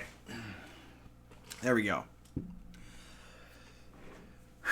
Okay, James Parks, new member. Hey, what up, dude? Thanks for that was like my moderator put that in there for. Thank you for that. The questions are in red. That's perfect. So James, his question is: I have been a DM for 30 years. I would like to. So that's like at least since high school, man. More than high school. I would like to publish adventures I have put together. In your opinion, where's the best place to do that? Okay, really, you got two places you can go, buddy. One is DM's Guild, and two is DriveThruRPG. And the reason those are good places to go is they do a lot of the work of like putting your adventures in front of other people in a catalog where they can buy it, and then you sign up with them, and then they pay you. I have stuff over on DriveThruRPG, and it's pretty easy. I create things as a PDF, I put it out there, people buy it, I get paid. Now, there are different ways you can, for DriveThruRPG, if you want to only sell through them, then they will take a 30% cut, and you get 70%. If you want to sell in other places, then I think they get 40% and you get a 60% cut. Now, the thing with DriveThruRPG is that if you're selling D&D stuff, you cannot use any of Wizards of the Coast, Dungeons and Dragons proprietary information and stuff. There is a standard reference document that tells you exactly what the rules are, the things you can use and can't use. So you have to be careful about what you put in your stuff that you publish, because you can't publish copyrighted information from Wizards of the Coast, or you could get in trouble. So there is that, and that is a big topic, and I'm not going to delve into that. That's a thing that each individual publisher's got to go figure out. Now that's DriveThruRPG. The DM's Guild. The thing with the DM's Guild is you can use all of the Wizards of the Coast material and everything. When you create your adventures, you can use Forgotten Realms stuff, you can use Githyanki, you can use Drizzt Do'Urden if you want to. Probably overdone, so wouldn't go there. But anyway, you can use all that stuff that Wizards owns, with all of their intellectual property. You can use it on DM's Guild. What you give up is they're going to take 50% of the cut and you keep 50%. Now, when I was investigating this, I was reading the DM's Guild stuff, and this was a couple years ago. I don't think it's changed, though, but it might have. What I read when I was reading all the little fine print for DM's Guild is that when you publish something to DM's Guild, it becomes their property, in the sense that they can use what you publish over there in their products if they want to. They can somehow repurpose it and use it. I wasn't clear on what the details were around that. I remember reading that, and I was like, whoa. So the thing that I spent effort and work creating, kind of basically you can use it and it passes into your ownership. Like, I was not cool with that. I was like, there is no stinking way that I'm going to spend tons of money creating a product and then you kind of have ownership of it. Now, it does kind of make sense because you're using their intellectual property, so I understand why they do that. But I wasn't prepared to do that. That was not something I was going to give up the right of my hard work. And so I decided to go with DriveThruRPG. I can't use Wizards of the Coast intellectual property, except for the stuff that's included in the SRD. That's fair game, and the rules are all there. However, I maintain control over my work, and I get a larger cut of the money. I just have certain rules I got to follow, So that's a breakdown of the differences from my point of view and why I chose DriveThruRPG. So I hope that's helpful, dude.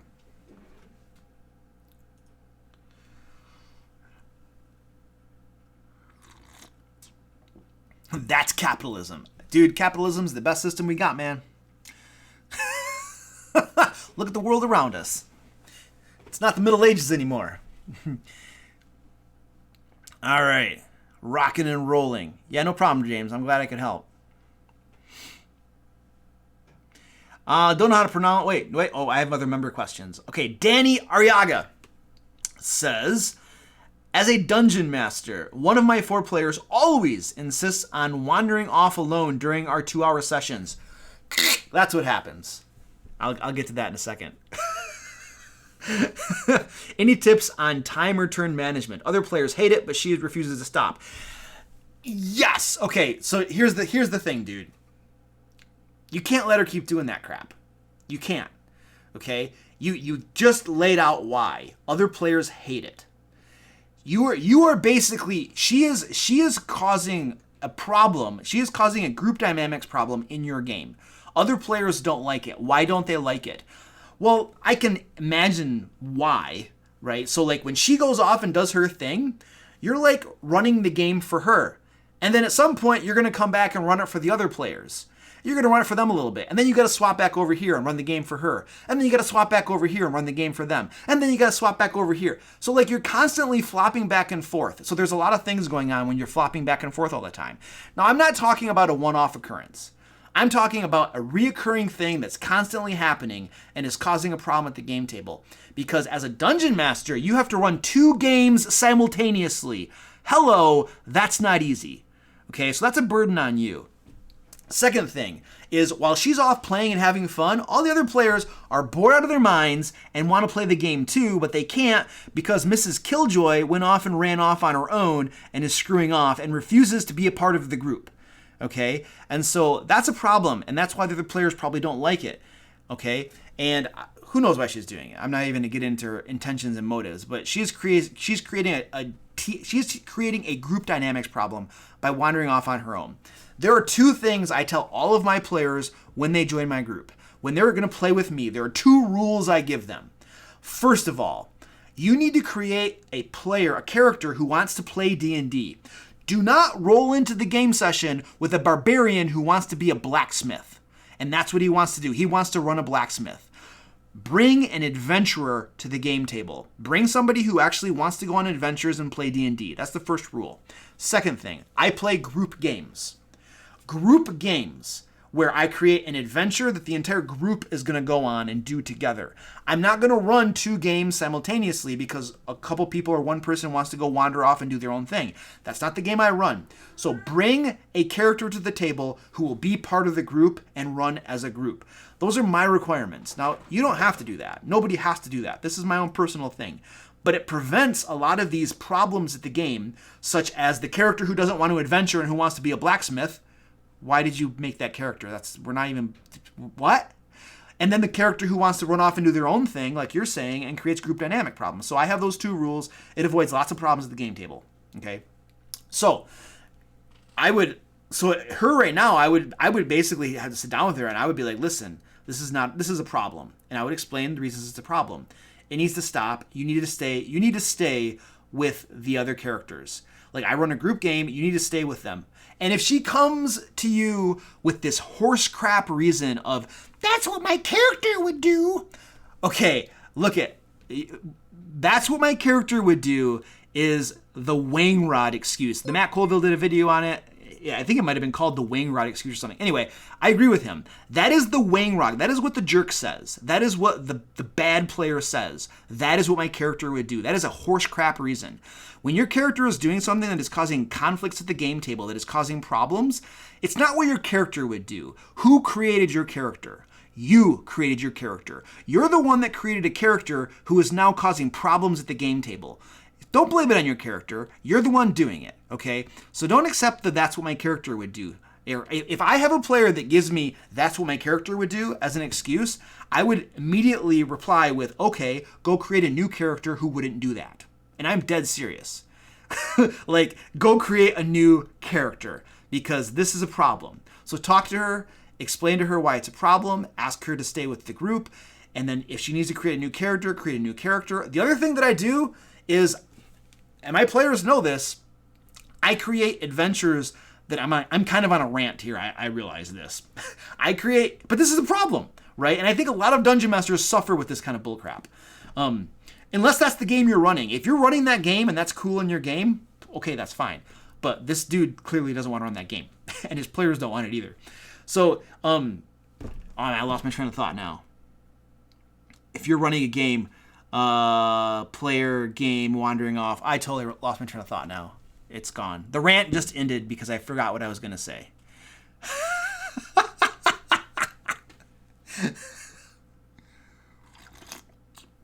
So talk to her, man. Oh, yeah, that's right.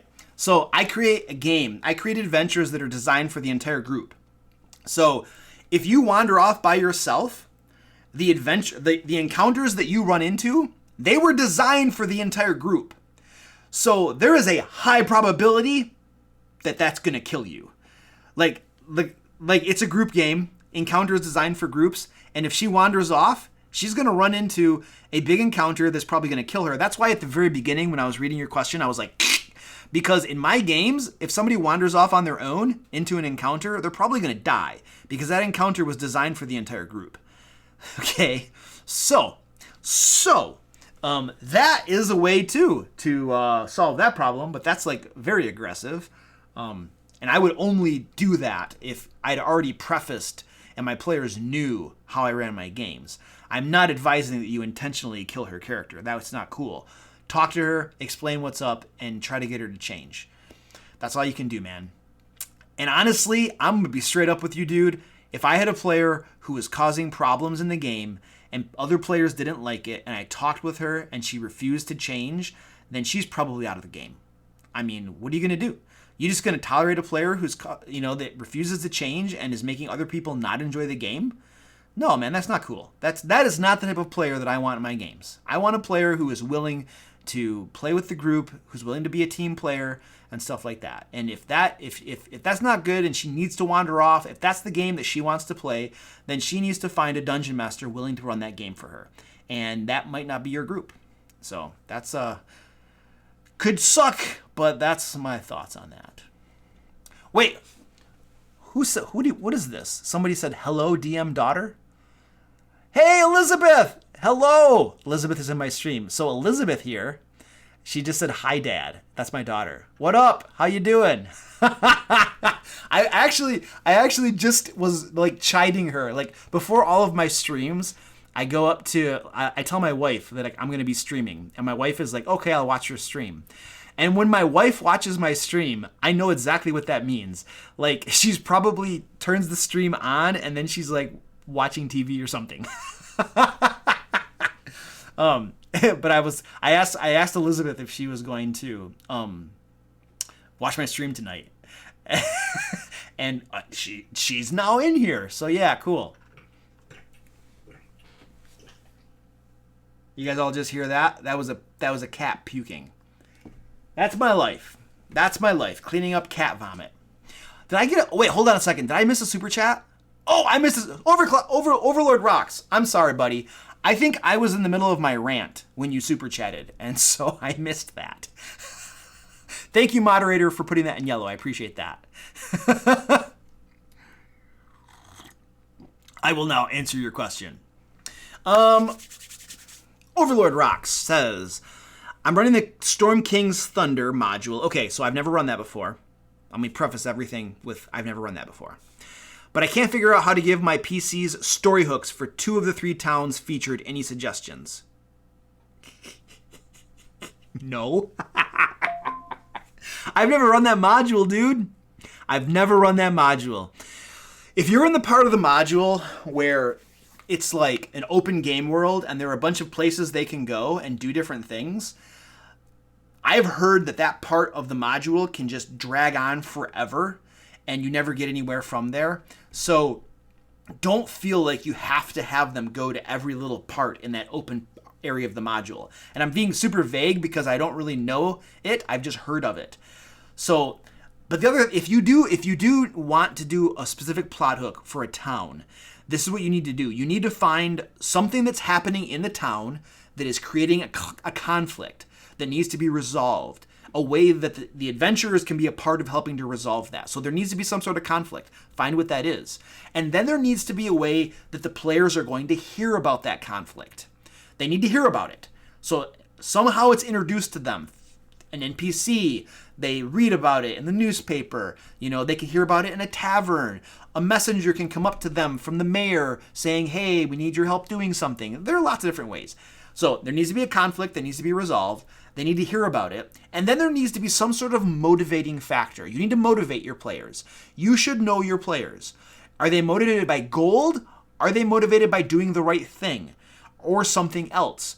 Every group, every bunch of players has motivations. For the longest time, my Manus Invictus group was motivated by doing the right thing. And I knew that all I had to do was tell them that there's a problem in the game world, that there is slavery going on, or this injustice is going on, and they would be like, yeah, let's go take care of that. But then they had their TPK, and they all came back, and I gave them plot hooks thinking it was going to be the same deal, and they all looked at me and they were like, what's in it for us? And I'm just kind of like, oh crap.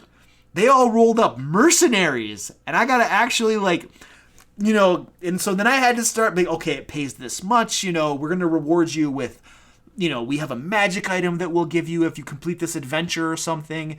I had to motivate them in different ways. So those are the 3 things you got to do if you want to give them plot hooks for those towns. There we go. Super vague, but I am not familiar with that module, so that's the best I can do. Wayne Browser Jr. says he loves being a blacksmith, and that was his downtime within the group. Now, dude, if you're being a blacksmith in your downtime, that's a whole different story, because you're still going on adventures. You're still playing the game, and then in downtime, you're being a blacksmith. That's legit, dude. I'm talking about the person who wants to be a blacksmith and not go on adventures and roleplay being a blacksmith. If you want to roleplay being a blacksmith or running a general store or something like that, D&D is probably not the best game system for that. There's probably some other roleplay RPG out there that is going to be better suited for that sort of gameplay than Dungeons & Dragons. Dungeons & Dragons is made to be a combat role-playing game. 90% of the core rulebooks are about combat. Monster Manual is all about combat. The player handbook, the player handbook is most of it's about combat rules. And then, what do you want to call it? Your character sheet. Most of the rules on your character sheet have to do with combat. Most of the spells have to do with combat. Maybe half of the spells have to do with combat. There are a lot of non-combat-ish spells, but most of the spells had combat in mind. So anyway, that's a different topic.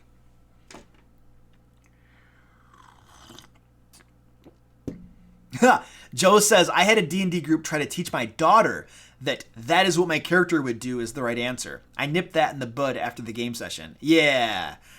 I mean, you want to roleplay your character. You definitely want to roleplay your character.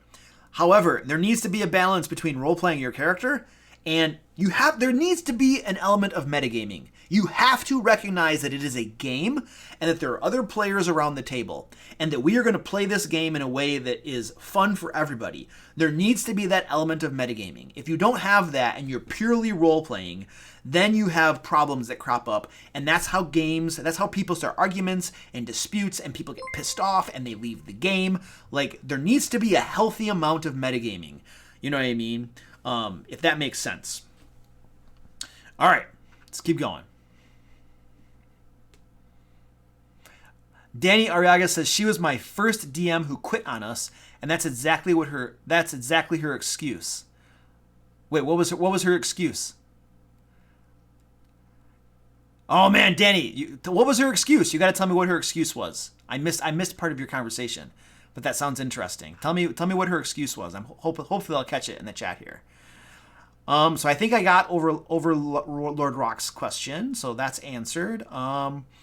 Let me see. I answered Danny's question. Cool. And then, let's see. Mr. Mystiking. Wait, Mr. Mystiking became a member? I missed that. I totally missed that. When did he become a member? I missed that. Oh my gosh. I must have been ranting or ignoring the chat or something. My moderator said he became a new member, and I totally missed that. Oh man. I'm sorry, dude. I missed that. I don't even see it. I don't even see that in my notifications at all. Okay, anyway. He had a question. Oh, wait, Danny said, oh, that's what my character would do with wandering off. Oh, okay. And your DM quit over that because a player was saying that or something? That's crazy. How did I not see this? I mean, how did I not see this? Because, like, there's lots of people talking in the chat, and I'm, like... Yeah, Mr. King, look at, he's even sporting the green text and stuff. Well, thank you, Mr. King 712 for becoming a member. I appreciate it. Thank you for supporting the channel. You're awesome. I don't know why. There's no notification. I have OBS here, and it shows me notifications of like people that give super chats and people that become. Wait, where are the people that become members? Oh, it's not showing it. Hold on a second. Yeah, it's not showing it. No, it's supposed to show the members. Why does it not show the members? Huh. That's really weird. It doesn't show the people that... Oh, wait. Yeah, no, there it is. It shows some of them, but it's not showing all of them. That is really weird. It's not working properly. Anyway, how about we answer some questions because nobody cares about my OBS not working properly.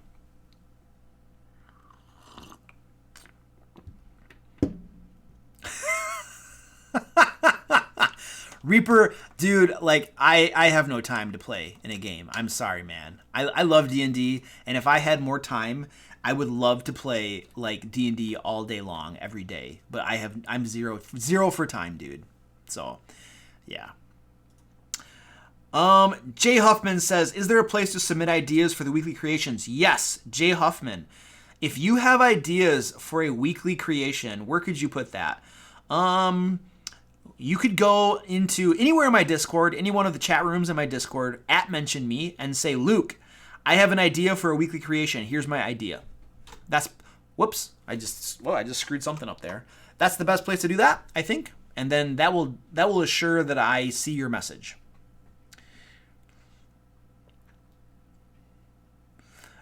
Kendrick says, what's a good session time in your opinion? I'm like, I like 6 hours. For me, personally, I like 6 hours. 4 hours is the general session time that I think a lot of groups have. And a lot of people, that works really well for them. I feel like, personally, 4 hours isn't really a whole lot of time to really get rolling and get some cool stuff done. I like 6 hours. But it's just a personal preference. I don't think you can say that there is a best way to do it. There's only the way that works best for your group. You know what I'm saying? So that's just Luke's personal opinion. But there's not a whole lot of meaning in that. So like, don't be like, Luke said 6 hours. We must do 6 hours, because there's no meaning in what I say. That's my personal opinion. Nathan, son of the South. What up, dude? Thank you again for $5. What is your favorite playable race and why? Mine is Tabaxi. Half-elf. If I can be a half-elf, I'll be a half-elf. Because half-elves are like the most powerful race, in my opinion. I am a min-maxer at heart. +2 to charisma, +1 to any stat you want. You get like 2 proficiencies for free, like skill ability proficiencies for free. You get like, what else do you get as a half-elf? There's some other crap that you get as a half-elf that's really, really good. And so if I can be a half-elf, I try to be you can see in the dark. You have like resistance to charm spells, immunity to sleep, I believe. You have the elven meditation stuff going on. So there's so much good stuff about a half-elf. Like, dwarves are really good too, because you can get +2 to constitution and +2 to strength. So like there's like low light dark vision, dude. So there's some good stuff. If you're playing a barbarian, dwarves are like very, very good. A fighter, good for a fighter too. Oh, half orcs, okay, yeah. I'm just like starting to mention all of the races now. But yeah, that's good. Overlord Rocks, thank you, sir, for the $2. Thank you, I appreciate it. I will keep up the good work for as long as I can. That is the goal. My goal is to try to be doing this D&D stuff full time by the end of this year. That is my goal. That's what I want to be doing.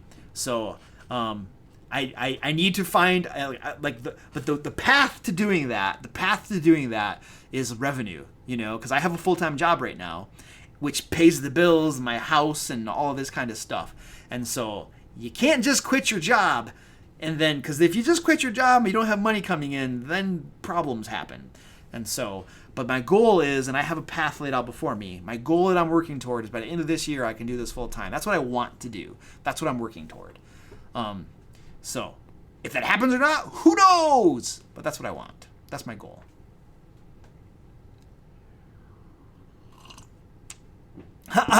Unknown blank error missing says, why did you not answer my previous questions? I don't know. I didn't see them.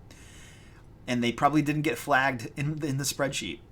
I have over 100 questions in the spreadsheet now. Nope. Yeah, I have 124 questions in the spreadsheet. And I don't answer questions that fast because I try to give meaningful answers. And I get distracted, and I talk a lot. I have a big mouth, and I go on rants. There's a whole lot of reasons why I didn't answer your previous question. And they're 100% my fault. I will own it. I think I answered that one, and I think I answered that one already. Okay, here's one. Kazanuga or something like that says, is there a good way to convert a PC to an enemy NPC? I'm trying to make a PC I made who is alive into the villain of my one-shot. Usually what I try to do is I go into the back of the monster manual or the back of Volo's Guide to Monsters, and I try to find an NPC stat block that closely resembles the player that I'm trying to convert. And then I use that NPC stat block and I tweak a few things. I make a few changes so that it closely resembles the player. And it's not going to be a 100% match, but it is much better to do that and have it close and have a stat block you can actually use easily than to have a player character sheet, because character sheets are too complex for a dungeon master to use effectively in a game, in my opinion. So that's what I do. Matthias, thank you, sir. Appreciate the $2. Yeah, Brazil. I don't speak Portuguese, but I speak Spanish. So here's the crazy thing, Matthias. So check this out. I used to live in Central America, and there would be times. I would get a channel that was in Portuguese, and I crap you not, man. So I speak Spanish, and I would listen to this channel in Portuguese. All right, guys, it's catfight time. We're going to continue that story in a second. Catfight time. We got to take a pause. The pause in our normally scheduled program for a brief intermission. We got a catfight going on right here. This is the entertainment. This is what keeps me going. Oh, Squirty Pie ran away. Oh, my money's on the fat one. Oh, man, that's sad. That's so sad. I think they're done. The first rule of Cat Fight Club is we don't talk about Cat Fight Club. Yeah, man, that's awesome. Yeah, the fat one won. Well, let me tell you something. That's right there. That's the fat one. He is literally the fattest cat I have. He weighs like 16 pounds. He's a big tubber. And he always wins. The other one, Squirty Pie, always loses. Always. She always loses. Except when she goes against Mommy. Because Mommy does not want to play. All right, let me finish my my thing to Mateus. So when I would listen to these channels in Portuguese, dude, I would be listening to Portuguese, and my entire brain was like, I should understand this. This sounds so much like Spanish. I swear I should understand this. And I was just like, oh man, I don't though. It's like, and I'd catch a word here and there, and I'd be like, but it's like the weirdest thing because the languages are so close that it's like something in my brain was like, I should know what they're saying, but I don't. And it was so weird. You know what I'm saying? So anyway, that was my that's my story.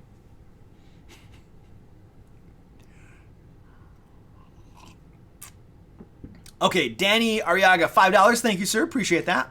Oh, Danny's a girl. Oh, sorry, Danny. Sorry about that. So check this out. I had a student once. I was a student down in Central America. I was a teacher in Central America. And I had a student called Danny. She was like my best student, by the way. One of my very best students. I had a lot of really good students, but she was one of my best students. Like, paid attention, didn't cause problems, did really well in the classes. Did she always get perfect grades? I'm not sure if she always got perfect grades, but she was very well behaved. She was a very good student. So, yeah. Thank you for clarifying, too. I've been, like, screwing your gender up the whole time. It's like, I don't know. It's all I can see is your name. I do my best. Anyway, Danny says, the player who always wandered off and says it's what her character would do was my very first DM who quit on us, just to clarify. Oh, okay. Okay, yeah. So that's crap, dude. The DM should know better than that. Like, as a dungeon master, I know what it means for other dungeon masters if I'm a player and I wander off. And so, like, a dungeon master should know better than that. You know what I mean? Like, yeah, that's not cool. All right. X says, you noticing me made my day. Cool, I'm glad to make your day. Danny says I'm good. Okay, cool. Danny is in Texas. It's the best state. Oh, man.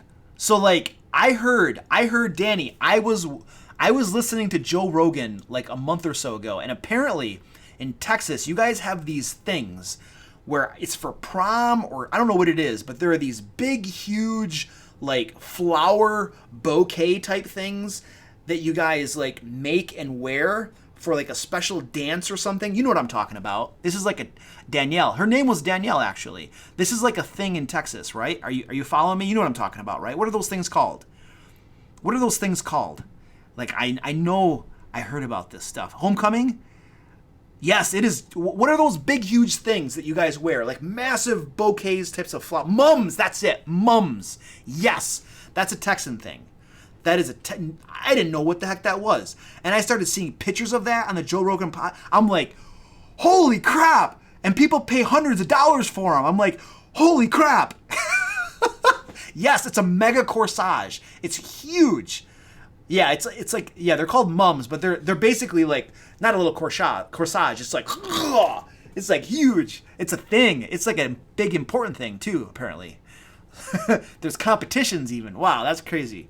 Yeah, that's nuts. That is a Texan thing. We don't do that where I'm from. I didn't even know about that. That's nuts. Yeah, that's a form of armor for sure. All right, let's answer some questions. I answered that question. Bubble Snaps had a question. Oh, I missed this one. I'm getting you now, Bubble Snaps. Can you give any details on planned Kickstarter campaigns? On any plan, I can tell you about the one I'm planning. I don't know about other people and what they're planning. I thought I saw one other YouTuber had something going on for a Kickstarter, but I forget what it was. But the one that I'm planning on doing is, so my idea for the Kickstarter, and I'm working on it. I don't know when it's going to come out. But what I'm working on is basically standalone adventures that you can run apart from each other if you want to, or you could run them together as one campaign. So they are loosely coupled around a theme. But the idea of these standalone adventures is that the adventure can be run over a spread of, say, 4 levels. So you could be level 4, 5, 6, or 7 to run the adventure. And I will actually build out each encounter, customizing it for each of those levels. So basically, you could take that adventure and run it for your group no matter where they fell. Because one of the things that I see right now for modules is that they'll build an adventure that's, say, for level 3, but if you're level 5, it's really hard to run that adventure because it was designed for level 3.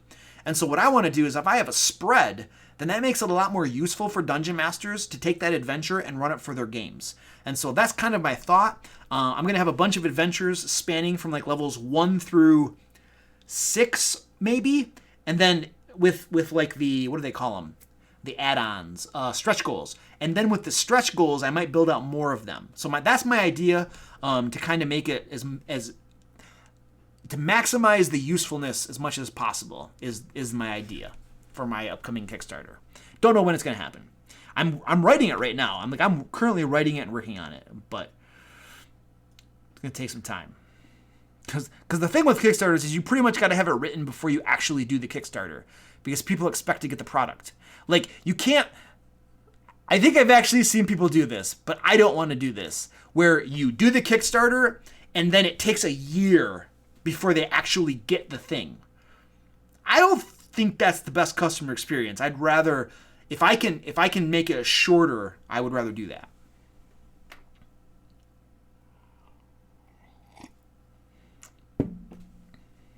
All right, another question. Overlord Rocks. Question. I have a player that has a homebrew class, and I'm letting him play test it in the campaign. Should I allow him to multi-class if he wants to? Dude,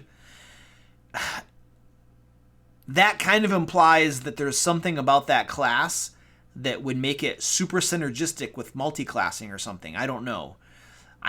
It depends on, like, first of all, he needs to play test that homebrew class. And you guys need to get that squared away and make sure that it's okay. You know, if you're okay with that and you think that it's not overpowered and that it's balanced, and most homebrew classes are not balanced and they are overpowered, so be careful. Then multi-classing should be okay. But if there's some sort of crazy combination that he's got going on, because players do this, you need to be aware, players do this. Players will go out on forums, Reddit, and crap like that, and they will read about these crazy class combinations. Like, if you get this homebrew class and you combine it with this and this is the result, and it's crazy powerful. Players go out, they research these things, they read about these things, and then they bring it to their DM, and they're just like, oh yeah, I just wanted to do this thing. It's not a big deal. It's not a big deal. No big deal. And then the DM is like, okay, sure. And then they do it, and then when it all comes together, the Dungeon Master's like, it's a monster! What do I do? So be careful. My buddy John at work tells me stories. He has a player, or he had a player, that does this sort of thing. Comes in with these homebrew classes that are super powerful and wants to min-max them and wants to combine it with this and all this kind of stuff and then create this like Frankenstein of an overpowered character. And my buddy John always is just like, no, still no. So just, be careful. Use your brain. Be wise about that stuff because it happens. Clement, hey, what up, dude? Thank you. I'm glad you enjoy the videos, man. I enjoy making the videos most of the time. I have fun. I like filming them. So the part that I don't like is the scripting. I hate the scripting part. That's a pain in the butt. Other than that, it's not horrible. It's a lot of work, though. Kelly! Killamore! Holy crap, hello! Hello back to you. What up?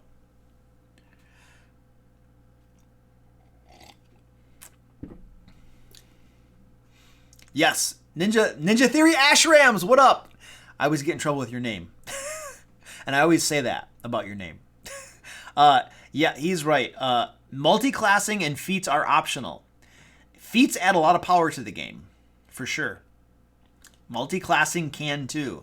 Right now I have a paladin in my game, Dalinor, who is a paladin sorcerer.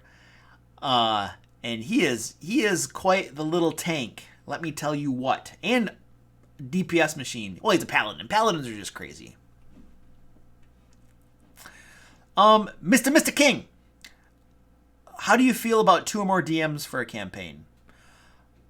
I don't know, dude. 2 or more DMs for a campaign? Like, why? What's so complex that one DM can't handle it? I don't know.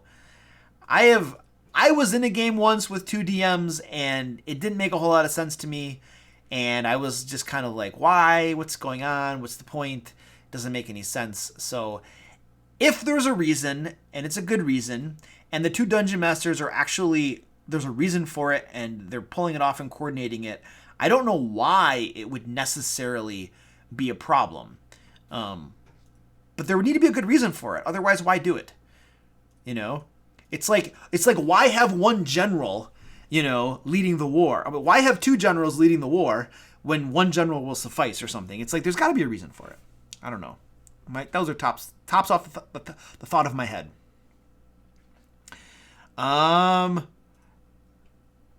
Mr. King, how can I challenge level 10 and up players? You create more challenging encounters for them. You use monsters from, Monster Manual has the monsters, Volo's Guide to Monsters, Mordenkainen is Tome of Foes. You just create encounters that are more challenging. That's really it. That's the difference between levels 1 and level 10 and level 15 are the PCs are more powerful. That's it. Their characters are more powerful. Other than that, it's pretty much the same game. Same sorts of adventures. Now, there are the tiers of play, so you go from being a local hero to being a hero of a region to being like heroes that are going on adventures that span the entire, that the world is at stake or something. So the stakes might go up. The importance of what you're doing might go up, but in essence, you're still running the same game. The encounters are more challenging, All right, let's keep rolling. Keep rolling. Dude. Just piling out the questions. Okay, here we go. Jan Solar says, how should I run a game where one of my players is the big bad? Is it all in one dungeon? How is one of your players the big bad? I don't know how you would run that game. So are they secretly the big bad or something? I don't know. The details, the devil's in the details. I would need to know exactly how they're the big bad and what's going on and what the plot is and what their goals are and what their motivations are and what they're trying to do. I would need to know all of those details to possibly tell you how I would run that game. I don't know. I'm sorry. There's so much going on there that could be discussed and thought about. It sounds like an interesting concept. I think the devil is in the details and the implementation of it. And I don't have any other thoughts besides that. I got that one. Wiggles, I would not make a 6th edition, and I would not make any changes. I like 5th edition. I think it is pretty cool. I will happily keep it. Thank you very much. That said, the time will come that Wizards will make a 6th edition because they are a company that needs to make money, and that's what publishing companies do. They keep making books. And eventually 5th edition will become broken with all of the splat books. I heard a cat. I thought there might be a fight.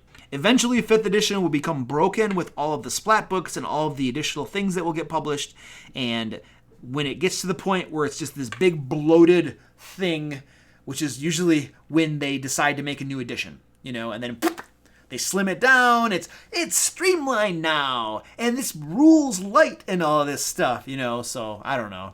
That's probably about when 6th edition will come out, for no better reason than the ones I just mentioned. Bewitched Gamer, do you have to have amazing loot all the time? No, you certainly don't. In fact, if you always have amazing loot, it gets boring because there's always amazing loot. La-di-da, who cares? Amazing loot is made amazing when there is a contrast. When you don't get a whole lot and then, woo, it's something cool. And then, don't get a whole lot. Woo, it's something cool. When you're getting showered with gold all the time, gold becomes boring. I actually have a loot video coming out in a couple weeks that talks about rewarding your players with loot and magic items and treasure, mostly magic items. But the answer is no. In fact, it's better to give out amazing loot every once in a while because then it's more special. What is my least favorite race to play? Human. Hate humans. Hate humans. Hate them. Goodbye. Thank you. Don't like humans. Boring as crap. Don't have dark vision. Don't have dark vision. And every player that plays a human plays them to get a free feat at level 1. I'm like, can you be more predictable?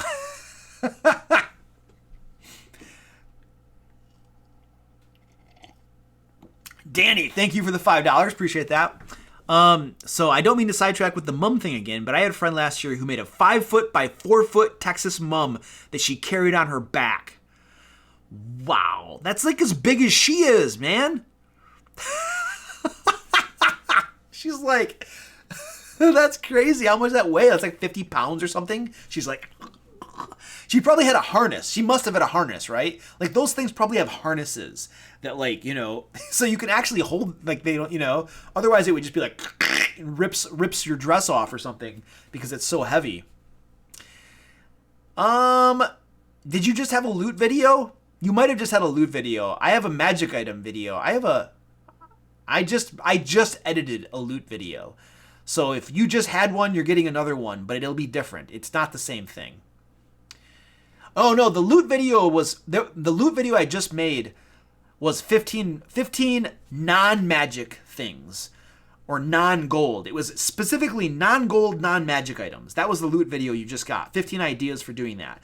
This loot video is different. This one is specifically about magic items and how many magic items to give your players and that sort of thing. Do you give them a whole lot? Do you give them just a little bit?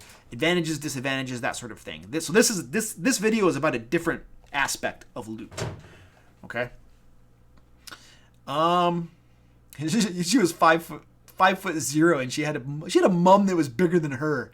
That's crazy.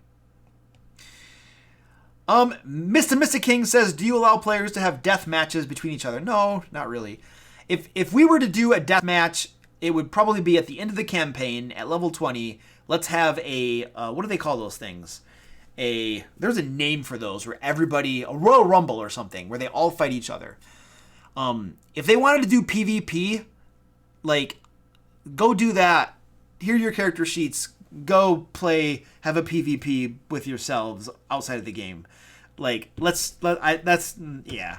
I have never even had players express interest in that, you know. So, if they want to do it, I'm not going to stop them. But it would be like, this has nothing to do with the game. We're purely just going to have you fight each other because you want to. But this is like not part of the game. Once you guys figure out who's better, we're going to come back and play the game with those same two characters, and we're going to pretend that never happened. It's not part of the game. I would not have it be part of the game. That's what I would say. Battle Royale is more avoiding fight. Oh, okay. Yeah, I don't know. Royal Rumble. Yeah, Royal Rumble, I think, is what I'm talking about then. I don't know what it's called, but everybody is in the arena fighting each other at the same time.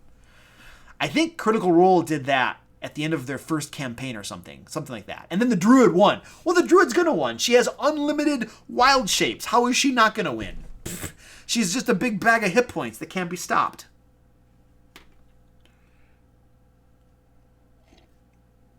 I don't think player versus player would require a dungeon master. They're fighting each other.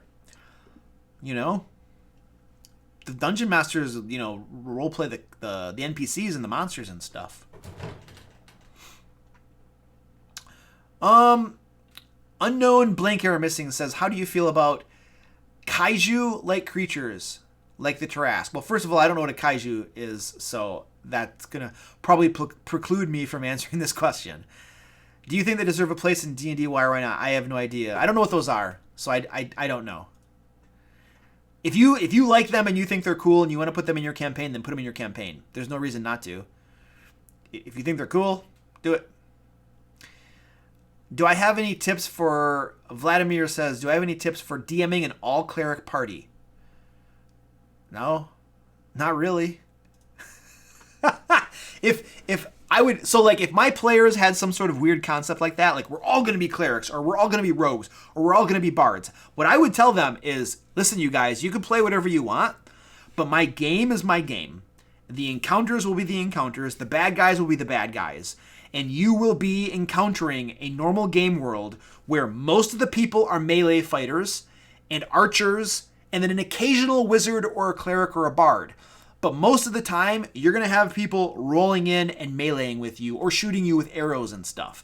That's the game world. So if you want to be all clerics, I'm not going to tell you no, but you need to figure out how your all cleric squad deals with the reality around you. That's what I would say.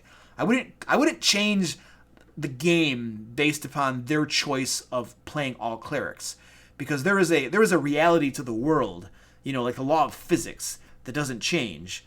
You know what I mean? That's my thoughts. And they would figure it out. Players are so creative, they would figure it out. You'd have a couple clerics who are like, okay, We're going to be the war domain where we can wear full plate armor and stuff, and we're just going to have Shield of Faith going, and we're going to be crazy tanks. And then we're going to be like taking wounds in. We're going to have these two clerics over here who are DPS machines. You know, they're going to do this, that, and the other. And then we're going to have these clerics here who can like heal and crap like that. And dude, they'll be fine. Your players will figure it out. You got to trust them. But make sure they know how you're going to run the game. So then they know they got to figure it out. Kendrick says, what monsters do you have the most fun running? I enjoy goblinoids and giants. I like all of them. I like variety. I don't have favorites. I love them all like my dear children. I don't have favorites. I like variety. I've said that several times now, so I'll stop. I'm like in like a repeating loop. By the way, we're going to stop in just a little bit here because it's past 10 and I need to go. So we're about to finish this stuff off, guys. About to finish. So if you got any last minute things and crap, you better get it in. Matthew Perkins says, hey mate, how do you feel about giving everyone a free level 1 feat? No. No, feats are powerful, man. Feats are super powerful. And it affects how all of the challenge rating mechanics work.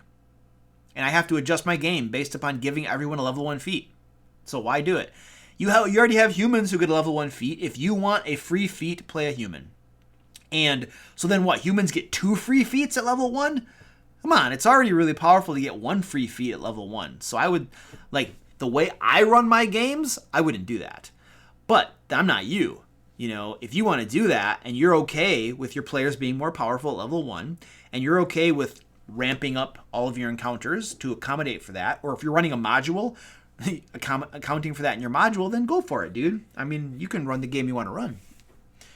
I just wouldn't do that because I know from experience that in 5th edition, characters are already super powerful. Like, 5th edition characters are crazy powerful. You don't even got to give them magic items. They're powerhouses in and of themselves. So they don't need any extra help. They do not need any power bumps. That is a verifiable fact right there. Danny, thank you for the $2. Can anyone join the Discord? Yes. Yes. Nobody. Dude, my Discord is 100% free. My patrons and members get access to a special VIP Discord channel, but the Discord as a whole is free. There is a link down in the description of this video that you are watching right now to the Discord. You just got to click it and it takes you to Discord. If you're on your phone, there's a Discord app you need to download, but that's free.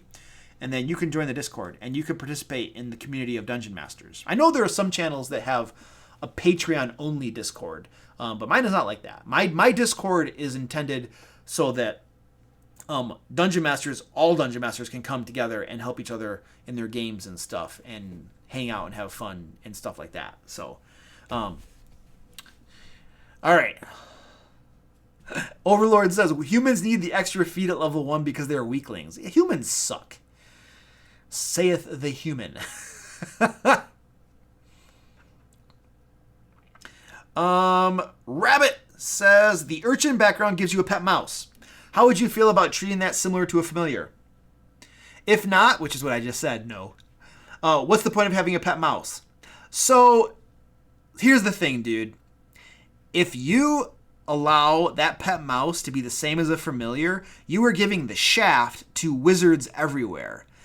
Wizards have to sacrifice spells and spell slots and a little bit of material components, like 10 gold pieces or something, to have a familiar. That is something cool that a wizard can do. If you allow pretty much anybody to have a pet mouse or a pet bat or a pet cat and have it treated as a familiar, you're basically you're screwing over wizards and you're nerfing wizards. Wizards no longer have that cool thing that only wizards and other arcane casters can do. Now anybody can do it because you know what? I don't have to be an urchin to go to the store and buy a pet mouse or buy a bat or buy a cat. Anybody can just have a familiar. And that is, it feels good for that person who gets the familiar, but the wizard over here is just like, so what am I? Nothing? Am I unimportant? I just got nerfed here because now anybody can have a familiar. It's kind of like rangers have animal companions that get special benefits. Well, if anybody can just go out and get an animal and they get the same benefits as the ranger's animal companion, well, then that ranger just got screwed, and it lowers the, what do you want to call it, the desirability of being a ranger, because anybody can go get an animal companion. Does that make sense? So that's why I would say no, because it screws other classes over who actually get that perk. If you want that perk, then you should splash into Arcane a little bit and be able to cast that spell. That's how you got to do that, in my opinion. And what's the point of it? You have a pet mouse, dude. You can still train it. You can maybe still train it as you would any other animal by spending downtime to train it and animal handling and stuff. And you could train it to do certain things. It's never going to be as good as a familiar, but you could train a dog to do things, right? You can't see through its eyes and like cast spells through it, but you can still train a dog to do things. It's limited by what you're able to train something to do.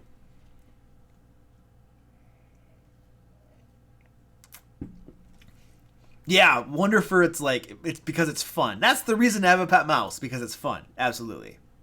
It's all about that flavor. Yeah, there's tons of fun in that. My players have had crazy, awesome times playing, just having animal companions and stuff. Okay, this is probably our last question. Joe M says, Wizards get arcane traditions at level 3.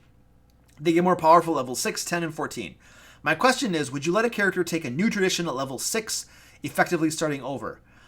So, the reason I'm hesitating on that, Joe, is I could see a path where a player cherry picks the traditions that he takes so that he gets the best tradition here, the best part of this tradition, and the best part of this tradition, and then comes out with his wizard having cherry picked from all these different traditions, and then thereby he's able to like really min-max that wizard. And so if that's what you're talking about, I would be very hesitant about that. And the whole idea of a tradition, of a tradition, is that your wizard has spent significant portions of time dedicating himself to the study of evocation or divination or something. Lots of time has gone into that. And the reason that he gets those special perks is that he's invested that time to be able to have that specialization in evocation or transmutation or whatever. And so there's a backstory and a flavor reason for saying no to that as well.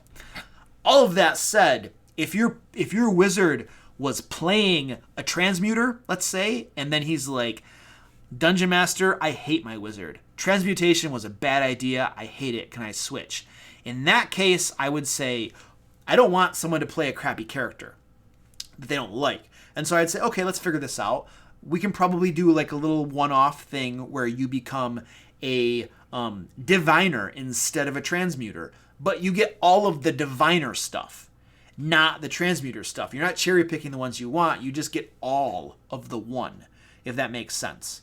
So that I would be okay with, because I want my players to feel like they're having fun in the game, and not like, I got stuck with a character that I don't like, and my dungeon master won't let me change it, so I'm just gonna go kill myself, and then I have to roll up a new character.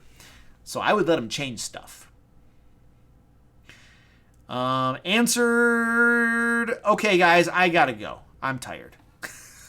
I gotta go home. I am home, but I'm going to bed now. Actually, I gotta help my daughter. My daughter wants me to help her put up some LED lights in her room, and so I'm gonna go do that. All right, ladies and gentlemen. Danny's takeaway is, don't play open world games and not adventure. Don't be evil. My old DM is Poe.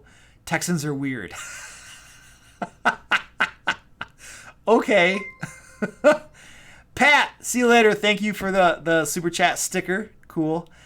All right, guys. Thanks for hanging out. Thank you to everybody for all the super chats, new members, and everybody for questions and hanging out.